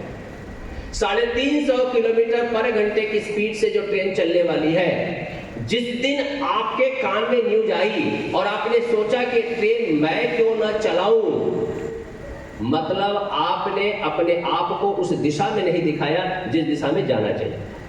वो ट्रेन का इंजन में कौन सी टेक्नोलॉजी यूज होगी, वो ट्रेन में क्या क्या सॉफ्टवेयर यूज होगा, उस ट्रेन के बॉगी में क्या क्या फैसिलिटीज होंगी, उसमें मैं एक इंजीनियर क्यों ना हूं, ये सोच हमको डेवलप करने की आवश्यकता है। उसका स्टेशन कौन मैनेज करेगा, उसकी पूरी की पूरी फंक्शनिंग कौन मैनेज करेगा? जिस दिन हमारे दिमाग में ये सोच आना शुरू हो गया, आप समझ जाओ कि डेवलपिंग भारत का आप अंश बन चुके हैं। ट्रैवल तो कोई भी कर लेगा। ट्रैवल करने के लिए कोई स्किल डेवलप करने की जरूरत नहीं है। आपके पास पैसा होना चाहिए, समय से टिकट बुक होना चाहिए, आप ट्रैवल कर सकते हो। लेकिन उसका इंजन बनाने के लिए, उसका बॉगी बनाने के लिए, उसके सारे की सारी टेक्नोलॉजी डेवलप करने के लिए हमको वो सब्जेक्ट पढ़ना होगा। कितने लोग इस बात से सहमत हैं? आप जहां बैठे हो, यहां से 100-125 किलोमीटर दूर एक छोटा सा गांव है, सॉरी कस्बा है, जिसको हम दाहोद कहते हैं। मध्य प्रदेश, गुजरात और राजस्थान का बॉर्डर कहा जाता है इसको, इसलिए 2 हद कहते हैं। 2 हद मतलब दाहोद। कचौरी बहुत अच्छी मिलती है। कितने लोगों ने खाई है कचौरी? बहुत अच्छी कचौरी होती है। मैं कल ही जाने वाला उसी रास्ते से। आप में से किसी को खाना तो बताना, तब के अनबिहाफ मैं खा लूंगा। ला तो नहीं सकता क्योंकि मैं 1 हफ्ते के बाद लौटूंगा। दाहोद में 2021 में सरकार ने अनाउंस किया था, 2024 चल रहा है, प्रकाश सर 28,000 करोड़ का रेलवे इंजन का प्रोजेक्ट सरकार लेके आ गई है। शुरुआत जब हुआ था तब पूरा न्यूज़पेपर में बड़े बड़े आर्टिकल आए थे। उस समय 21,000 करोड़ का था। सीमेंस मोबाइल को प्रोजेक्ट दिया गया। हमारे रेलवे मिनिस्टर अश्विनी वैष्णव सीमेंस मोबाइल में पहले काम करते थे और प्रोजेक्ट भी सीमेंस मोबाइल को ही दिया गया। 28,000 करोड़ का प्रोजेक्ट है। हमारे घर के आसपास में एक छोटा सा 100 करोड़ का कोई बिजनेस हो ना, वहां पर भी कम से कम 500 से 700 लोग नौकरी करते हैं। 28,000 करोड़ का प्रोजेक्ट, हम में से कितने लोग चाहते हैं वहां काम करें? ये हमारी फंडामेंटल समस्या। हमको पता ही नहीं कि वहां पे कौन सी स्किल्स की आवश्यकता पड़ेगी। 28,000 करोड़ का अगर प्रोजेक्ट सरकार लगा रही है तो हमारे लिए लगा रही है। हम ही लोगों को वहां पे अपॉर्चुनिटी मिलनी चाहिए। हमको अपॉर्चुनिटी कब मिलेगी? जब हमको पता होगा कि क्या अपॉर्चुनिटी है, उसके लिए कौन से स्किल्स डेवलप करने पड़ेंगे, वो स्किल्स डेवलप करने के लिए मुझे क्या पढ़ना पड़ेगा, और वो पढ़ने के लिए मुझे कहाँ जाना होगा, और वहां जाने के लिए मुझे कौन सी एंट्रेंस टेस्ट पास करने होंगे, कौन सा प्रोसेस फॉलो करना होगा। That is our task, that is the task of the parents.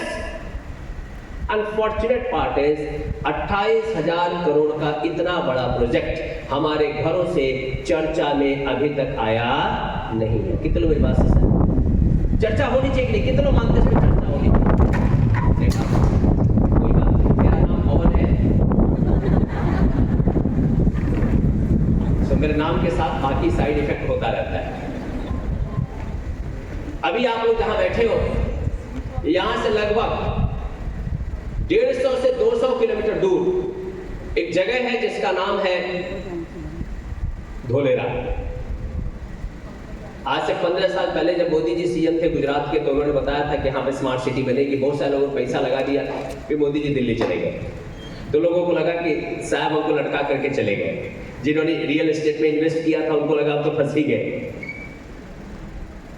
दुनिया में सबसे ज्यादा अगर किसी चीज की आवश्यकता है तो वो है सेमीकंडक्टर की, जिसको हम चिप भी कहते हैं, जिसको हम एम्बेडेड टेक्नोलॉजी कहते हैं। एम्बेडेड बोलते हैं, that actual word is embedded. Semiconductor उसका सेमी वर्जन है और चिप उसका सबसे चीप वर्जन है।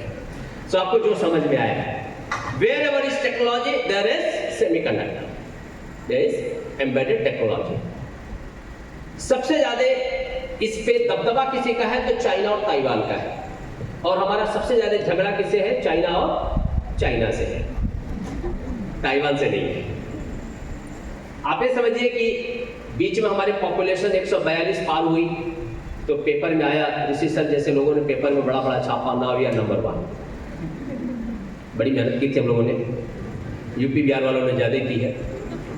142 करोड़ हमने पार किया, चाइना पीछे हो गया, हम नंबर 1 हो गए। जब नंबर 1 हुए तो हमने लगा हमको बहुत बड़ी धाड़ मार ली। मुद्दा वो नहीं था, मुद्दा दूसरा है। चाइना का मुखपत्र है ग्लोबल टाइम्स। अगले दिन उसने एक बड़ा सा आर्टिकल छापा, हे भारत, हे भारतीयों, हे भारत सरकार, तुमने 142 पार तो कर लिया, बधाई। मुद्दा ये नहीं है कि तुम 142 करोड़ पैदा हो गए हो, मुद्दा ये है कि तुम्हारे स्किल्ड मैन पावर कितना है, जरा काउंट करें। हमारे यहाँ 76% man power skilled man power है, वर्कफोर्स है। 76% ऑफ टोटल 142 CRR वर्कफोर्स। तुम्हारी क्या हालचाल है? हमने कहा हमारे यहाँ लोग हैं जो ढूंढ रहे होते कौन हमको फ्री में लाइट देगा, कौन फ्री में पानी देगा, कौन 5 किलो अनाज दे देगा, कौन हमारा वो वाला लोन माफ कर देगा, कौन हमको वो वाला मफत में 4000, 6000, 8000 दे देगा। हम मफतखोर ये है। मैं गलत शब्द उपयोग कर रहा हूँ, फाउंडेशन डे है, I should not use this terminology over here, but certain things we have to accept brutally. And ये जो फ्री बीज वाला कल्चर है, ये हमारे लिए सबसे बड़ा वायरस है। हमारे देश के, हमारी इकोनॉमी के लिए, हमारी पूरी सभ्यता के लिए सबसे बड़ा अभिशाप है। We have to pay for every facility we are getting from the any part of the government. सरकार की तरफ से कोई भी सुविधा मिले, उस सुविधा का 100% पेमेंट करना, ये हमारा दायित्व बनता, हमारा धर्म, हमारा कर्तव्य है। जिस दिन हम किसी भी काम के लायक न रहे, आप सरकार की सुविधाओं का फायदा लें, हम मना नहीं करते। लेकिन अगर मेरे अंग उपांग काम कर रहे हैं, मैं कमा सकता हूं, मैं मेहनत करके और कर सकता हूं, तो मेरा एक ही धर्म बनता है, देश की इकोनॉमी में वैल्यू एडिशन करना। देश की इकोनॉमी से पैसा लेकर के जीना, ये कहीं ना कहीं मेरे हड्डियों में जंग लगे जैसा है। कितने मेरी बात से सर? चाइना ने बोला कि भाई क्या दशा है आपका, आज तक हम जवाब नहीं दे पाए। 142 करोड़ चाइनीज, 28 लाख फैक्ट्रियां हैं। फिर से सुनिएगा, सब ऑफिशियल डेटा दे रहा हूं, कोई भी डेटा अपना नहीं है। उत्पल सर बैठे, इसलिए मैं कुछ सोच समझ करके फैक्ट देना पड़ेगा, और बाद में मुझे मैसेज करेंगे कि आपके लिए डेटा खुद होते। 28 लाख फैक्ट्रियां चाइना के पास है, 142 करोड़ के अगेंस्ट 28 लाख फैक्ट्रियां। हम भी 142 करोड़ है, 2.5 लाख फैक्ट्रियां हैं सर। कितनी कितनी कितनी कितनी कितना कम है? 25.5 लाख। हमको कंपीट करना है चाइना से। आप 4 ट्रिलियन है, वो 18 ट्रिलियन है। हम 2040-45 तक टारगेट कर रहे हैं कि हम 20 ट्रिलियन होंगे, उन्होंने टारगेट किया 45 ट्रिलियन होंगे। कंपीट करने के लिए बहुत ही प्यारा पड़ोसी हमारे पास है, चाइना। Let's compete. क्यों ना हम खड़े हो, क्यों ना अपने अंदर ऊर्जा भरे कि हमको इस देश के साथ कंपीट करना है। कोई पाकिस्तान, कोई बांग्लादेश, कोई श्रीलंका, कोई नेपाल के साथ हमको कोई कंपटीशन नहीं करना है। They are no more in the competition, we have only one competition, that is China. जब भी आपको अपने आप को इंप्रूव करना है, तो अपने से बेहतर खिलाड़ी उठाओ, अपने आप इंप्रूवमेंट कर ले जाओगे। मेरा ऐसा मानना है कि समय आ चुका है, और जो जनरेशन मेरे सामने बैठी है, ये जनरेशन कर सकती है। आपको भी एक एग्जाम्पल उठाता हूँ। Transportation cost in China per kilometer is around 40 paisa. In Bharat it is 7 रुपया। कितने टाइम्स? 16 गुना। मतलब अगर कोई वस्तु 1 किलोमीटर भारत में एक जगह से दूसरी जगह पहुंचाया गया, तो अगर 7 रुपया लगता है, तो चाइना में 40 पैसा लगता है। फिर हम कहते हैं Chinese products are economical, cheap, lesser costly, you know. अरे चाचा, हम 6 लेन हाईवे बना देना, 6 लेन, तो भी आप 50 की स्पीड एवरेज मेंटेन नहीं कर सकते। हमारे भारतीय मेंटेन ही नहीं करने देंगे। Basic common sense traffic rule हम आज तक डेवलप नहीं कर पाए। सरकार ने दुनिया का 2nd नंबर का सबसे बड़ा हाईवे नेटवर्क बना करके दे दिया, और हमने क्या किया? हर घंटे 19 लोग रोड एक्सीडेंट में मारे जाते हैं। रोड बनाया गया था सेफली, टाइमली, लोग अपने डेस्टिनेशन पर पहुंचे, हमने डेस्टिनेशन चेंज कर दिया। हमारा काम है कि हम कैसे चीजों का बेहतरीन उपयोग करें। भरूच की टोटल एस्टिमेटेड पॉपुलेशन 3.25 लाख है। मान लेता हूं उसमें से 1 लाख लोग गाड़ी चलाते हैं, 1 लाख। अगर ट्रैफिक सेंस बेहतरीन ढंग से फॉलो किया जाए, अगर ढंग से गाड़ियां पार्क हो, लोग लेन में गाड़ी चलाएं, ट्रैफिक सिग्नल का ओबे करें, तो मैं दावे के साथ कहना चाहता हूं हर व्यक्ति महीने का मिनिमम 1000 रुपए बचाएगा, मिनिमम 1000 रुपए वो सेव करेगा। मैं दावे के साथ कहना चाहता हूं, मतलब 1 लाख 1000 मतलब 1000 लाख रुपए हर महीने भरूच के लोग बचा सकते, क्योंकि पेट्रोल डीजल भारत में पैदा नहीं होता, ये पैसा आपका कहीं और जाता है। तो अगर हम ढंग का ट्रैफिक रूल भी फॉलो करें तो भी इतना पैसा सेव कर सकते हैं। इसके लिए टेक्नोलॉजी डेवलप करना, इसके लिए बेहतर मॉडल तैयार करना, ये आपकी जनरेशन के हिस्से में आया है। हाईवे बनाना हमारी जनरेशन का काम था, हमने बना दिया। गाड़ियां लाना हमारी जनरेशन का काम था, हमने ला दिया। पर इसकी उपयोगिता कैसे डेवलप करी जाए, आपकी जनरेशन का काम है, जो खास करके 10th-12th पास हुए हैं, कि ऐसा हम क्या करें कि भारत में 100 किलोमीटर, 80 किलोमीटर, 90 किलोमीटर की एवरेज स्पीड से गाड़ियां चल सके। जिस दिन हम बेटर ट्रैफिक सेंस डेवलप कर पाएंगे, मैं दावे के साथ कहना चाहता हूं, हम अपनी चीजों को इकोनॉमिकल कर पाएंगे, हम उसके लॉजिस्टिक चार्जेस को घटा पाएंगे, सप्लाई चेन को हम बेटर स्मूदर कर पाएंगे। ऑस्ट्रेलिया में पूरे साल में जितना अनाज उगता है, ऑस्ट्रेलिया में पूरे साल में जितना अनाज उगता है भाइयों और बहनों, उतना भारतीय हर साल बिगाड़ देते हैं। ना मम्मी मैंने छेनाती रोटली नहीं ठीक है तो ठाक। अगर हम अन्नपूर्णा मां न माने, मान लेता हूं कि धार्मिक विषय है, अगर अनाज को मैं एक प्रोडक्ट मान करके उसका उपयोग करूं और एक भी दाना बिगड़ने न दूं, तो मैं दावे के साथ कहना चाहता हूं, एक ऑस्ट्रेलिया हर साल हम पाल सकते हैं। ये कौन डेवलप करेगा? ये किसका टास्क है? हमारा टास्क है, सही की गलत? 2014 में हमने पहला गुजराती दिल्ली भेजा, याद है ना? तीसरी बार भाई ने अभी शपथ ली है, भूल मत जाना, 14 में पहली बार शपथ ली थी। तो जब भाई पहली बार दिल्ली गए, उसके बाद 2019 में दूसरे को भेजा, एक ही काफी था, 2 पहुंच गए। इन्होंने अकाउंट देखा, 1,48,000 करोड़ का तो हम लोग साहब यूरिया इंपोर्ट करते थे। 1,48,000, मैं फैक्ट फिगर्स के साथ बात करता हूं, क्योंकि मेरे सामने जनरेशन Z बैठी हुई है। एक्स वाई वालों, आप लोग प्रवचन समझ सकते हैं, इनको प्रवचन पसंद नहीं है। फैक्ट डेटा फिगर्स के साथ बात करोगे, स्वीकार करेंगे, बाकी इनको सुनना नहीं होता, दिमाग बंद करके बैठेंगे हैं। एक तो सारू बोले छे, 1,48,000 करोड़ का हम यूरिया इंपोर्ट करते थे। कितना जीरो होगा बाद में काउंट कर लेना। हमारे गुजरातियों को लगा तो ना पोषाए, આટલો બધો પૈસા અપાતું હોય, એવી યુક્રેન અને રશિયાને ના અપાય, તો શું કરીએ? આપણે પોતાનું यूरिया प्रोडक्शन चालू करशो। साहब हमने नैनो यूरिया इंट्रोड्यूस किया, इफ्को कलोल, यहाँ से लगभग 150 किलोमीटर दूर है, गांधीनगर के बाजू में। हमने पहला प्लांट डाला है लिक्विड यूरिया का। 2026 आते आते हम दुनिया के सबसे बड़े यूरिया एक्सपोर्टर बनने की तैयारी में। प्रश्न ये है, बनाएगा कौन? बनाएगा कौन? हम ही। वो बनाने के लिए हमको पढ़ना क्या होगा? स्किल्स कौन से डेवलप करने होंगे?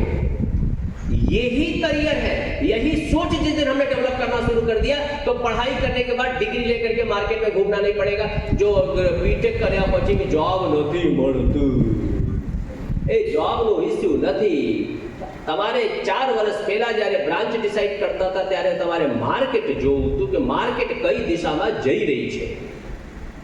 जब मैं ढोलेरा सिटी की बात कर रहा हूं, तो लगभग 2 लाख करोड़, लाख में 5 मिंडा, करोड़ में हाथ मिंडा, टोटल 12 मिंडा गुजरातियों।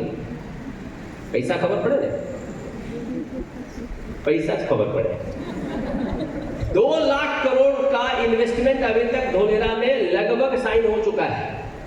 भारत दुनिया का 5वां सबसे बड़ा सेमीकंडक्टर बनाने वाला देश बनने की तैयारी में। आपको मैं तैयारी बताऊं, बीच में जब हम लोगों ने माँ वैष्णो देवी के पहाड़ के पास में सबसे पहले व्हाइट गोल्ड ढूंढा था, जिसको क्या बोलते हैं, lithium.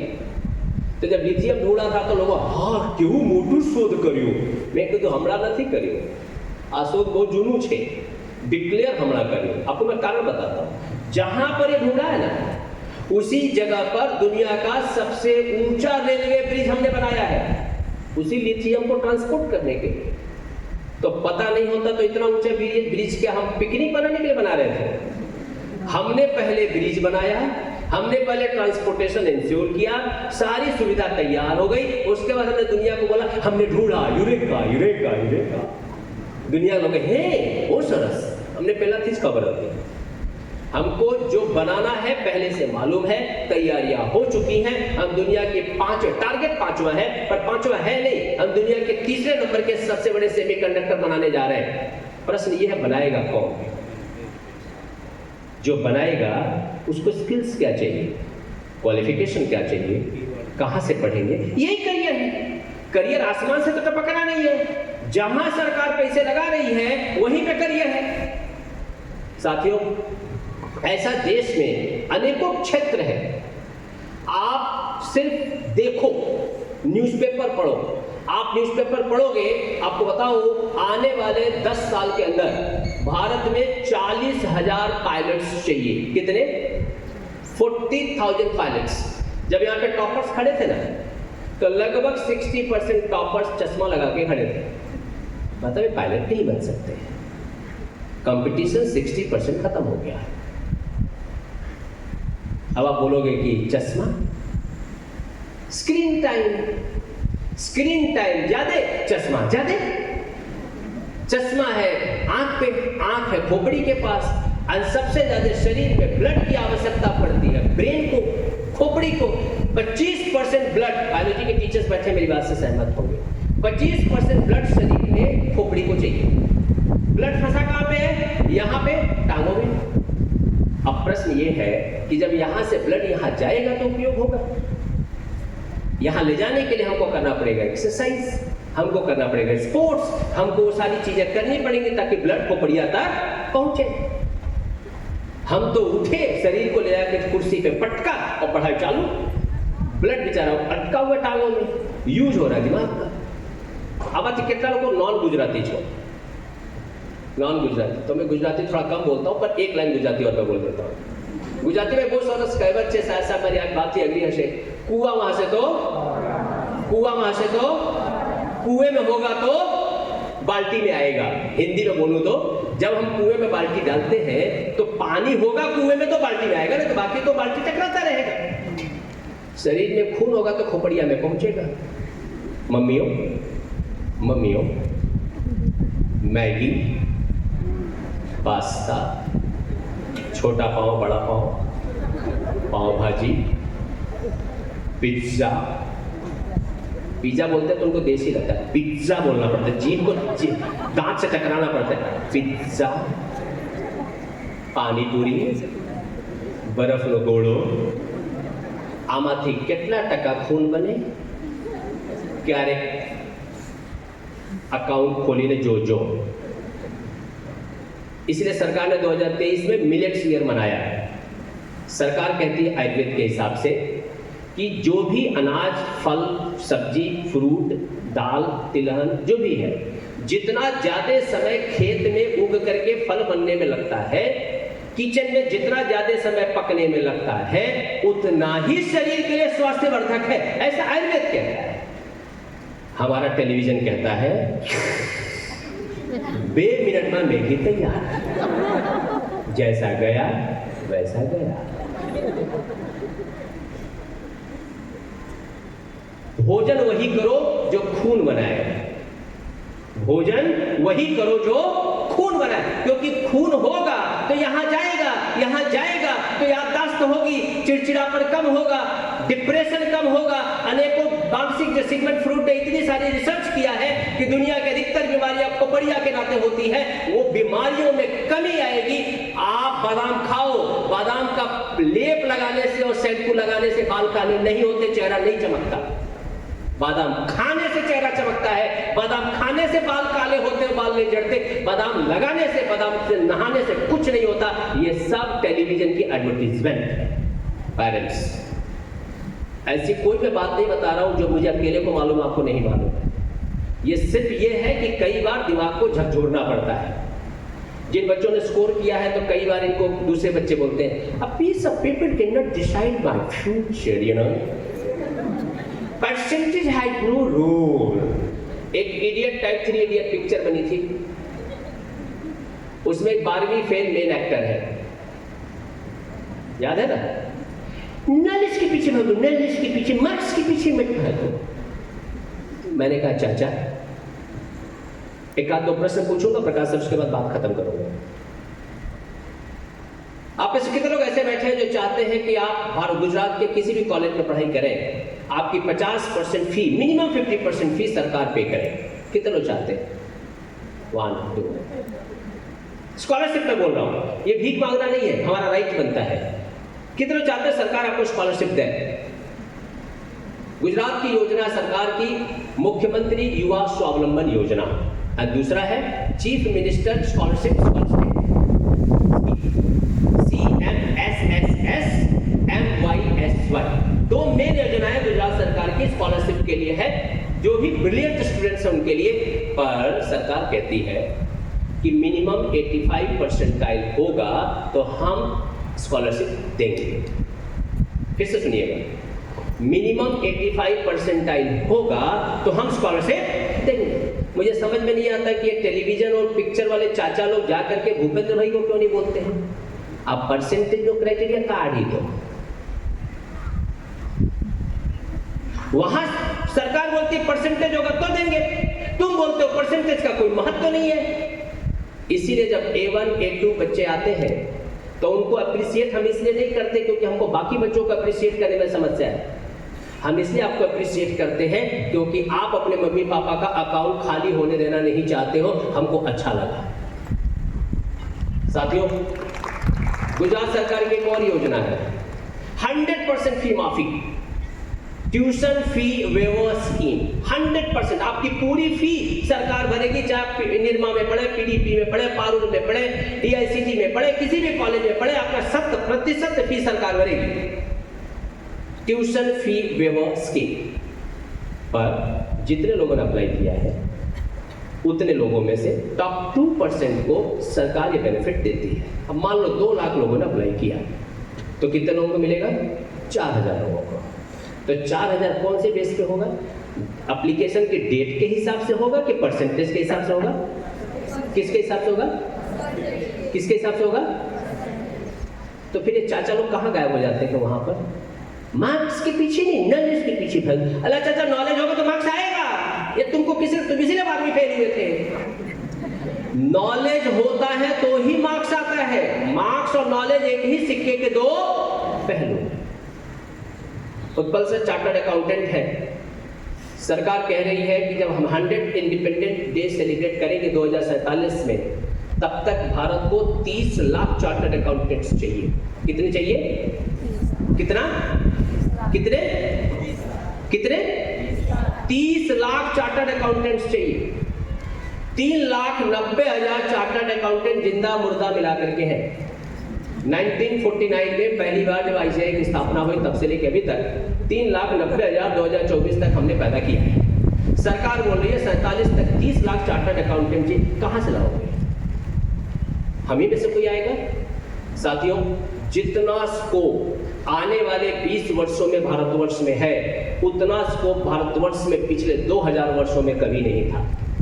You are one of the most luckiest generation who are going to avail one of the finest tenure ever human civilization in Bharatvarsh have ever encountered.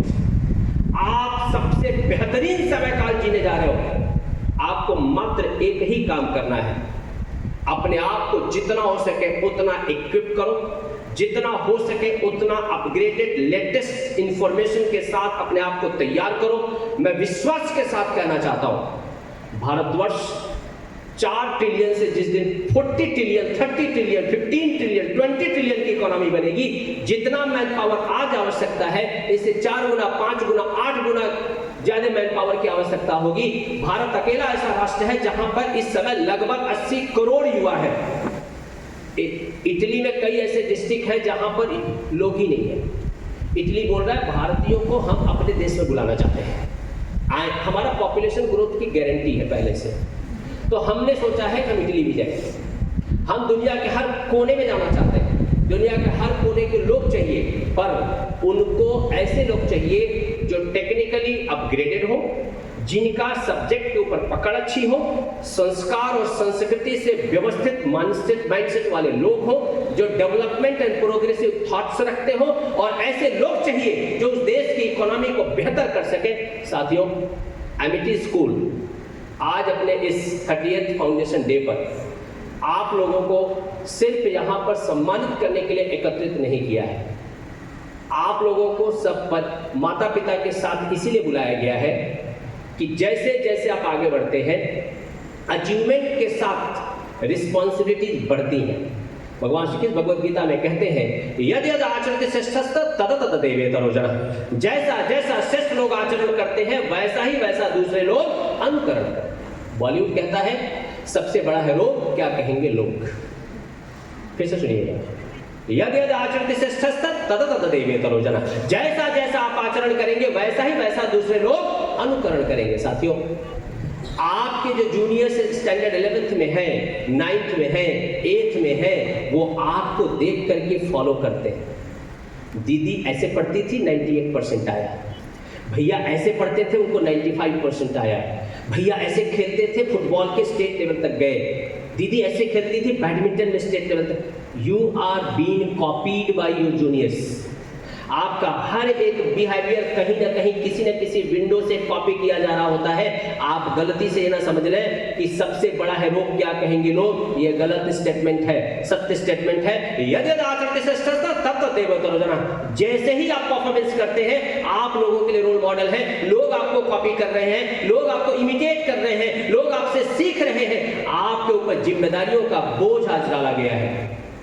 आज जब आपको सम्मानित किया गया, तो आपके ऊपर जिम्मेदारियां डाली गई हैं कि आपको देख करके अगले साल हम 142 लोगों का सम्मान करें। इस तरह का आप इकोसिस्टम बिल्ड करें, इन्हीं सद्भावनाओं के साथ, इन्हीं इच्छाओं के साथ। मैं पारुल विश्वविद्यालय के हजारों अध्यापकों और विद्यार्थियों की तरफ से ऑल 71 स्टूडेंट्स को ढेर सारी शुभकामना देता हूं, और मैं चाहता हूं कि आप अपने जूनियर्स को मोटिवेट करें, अपने उन विद्यार्थी दोस्तों को मोटिवेट करें जो इस समय आपसे नीचे वाले स्टैंडर्ड में पढ़ाई कर रहे हैं, ताकि आने वाले समय में वो भी आपकी तरह एक चमकते सितारे बने। उनका भी सम्मान हर एक जगह पे हो, उनके भी पेरेंट्स यहाँ पर बुलाया जाए, उनका भी सम्मान किया जाए। इन्हीं भावनाओं के साथ एक बार मैं ठीक फिर सभी से निवेदन करना चाहूँगा, एक साथ मेरे साथ बोलेंगे दोनों हाथ ऊपर करके, भारत माता के, भारत माता के, भारत माता के, वंदे वंदे वंदे।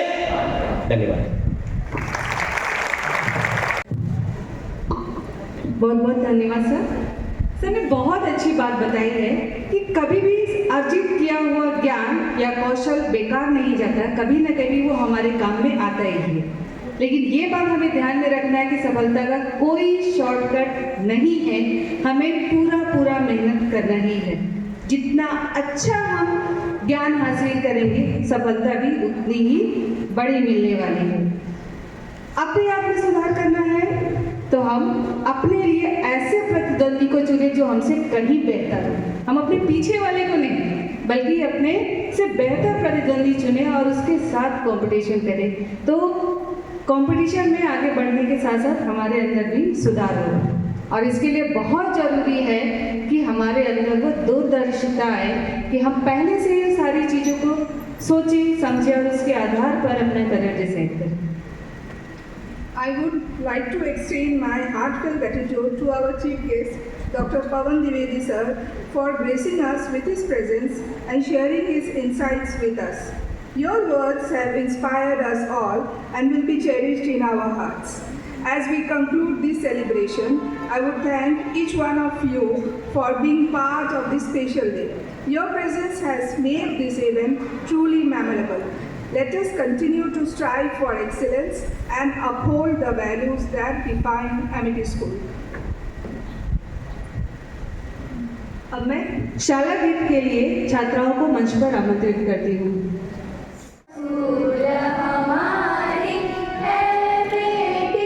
जीने की राह सिखाती है।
यह स्कूल हमारा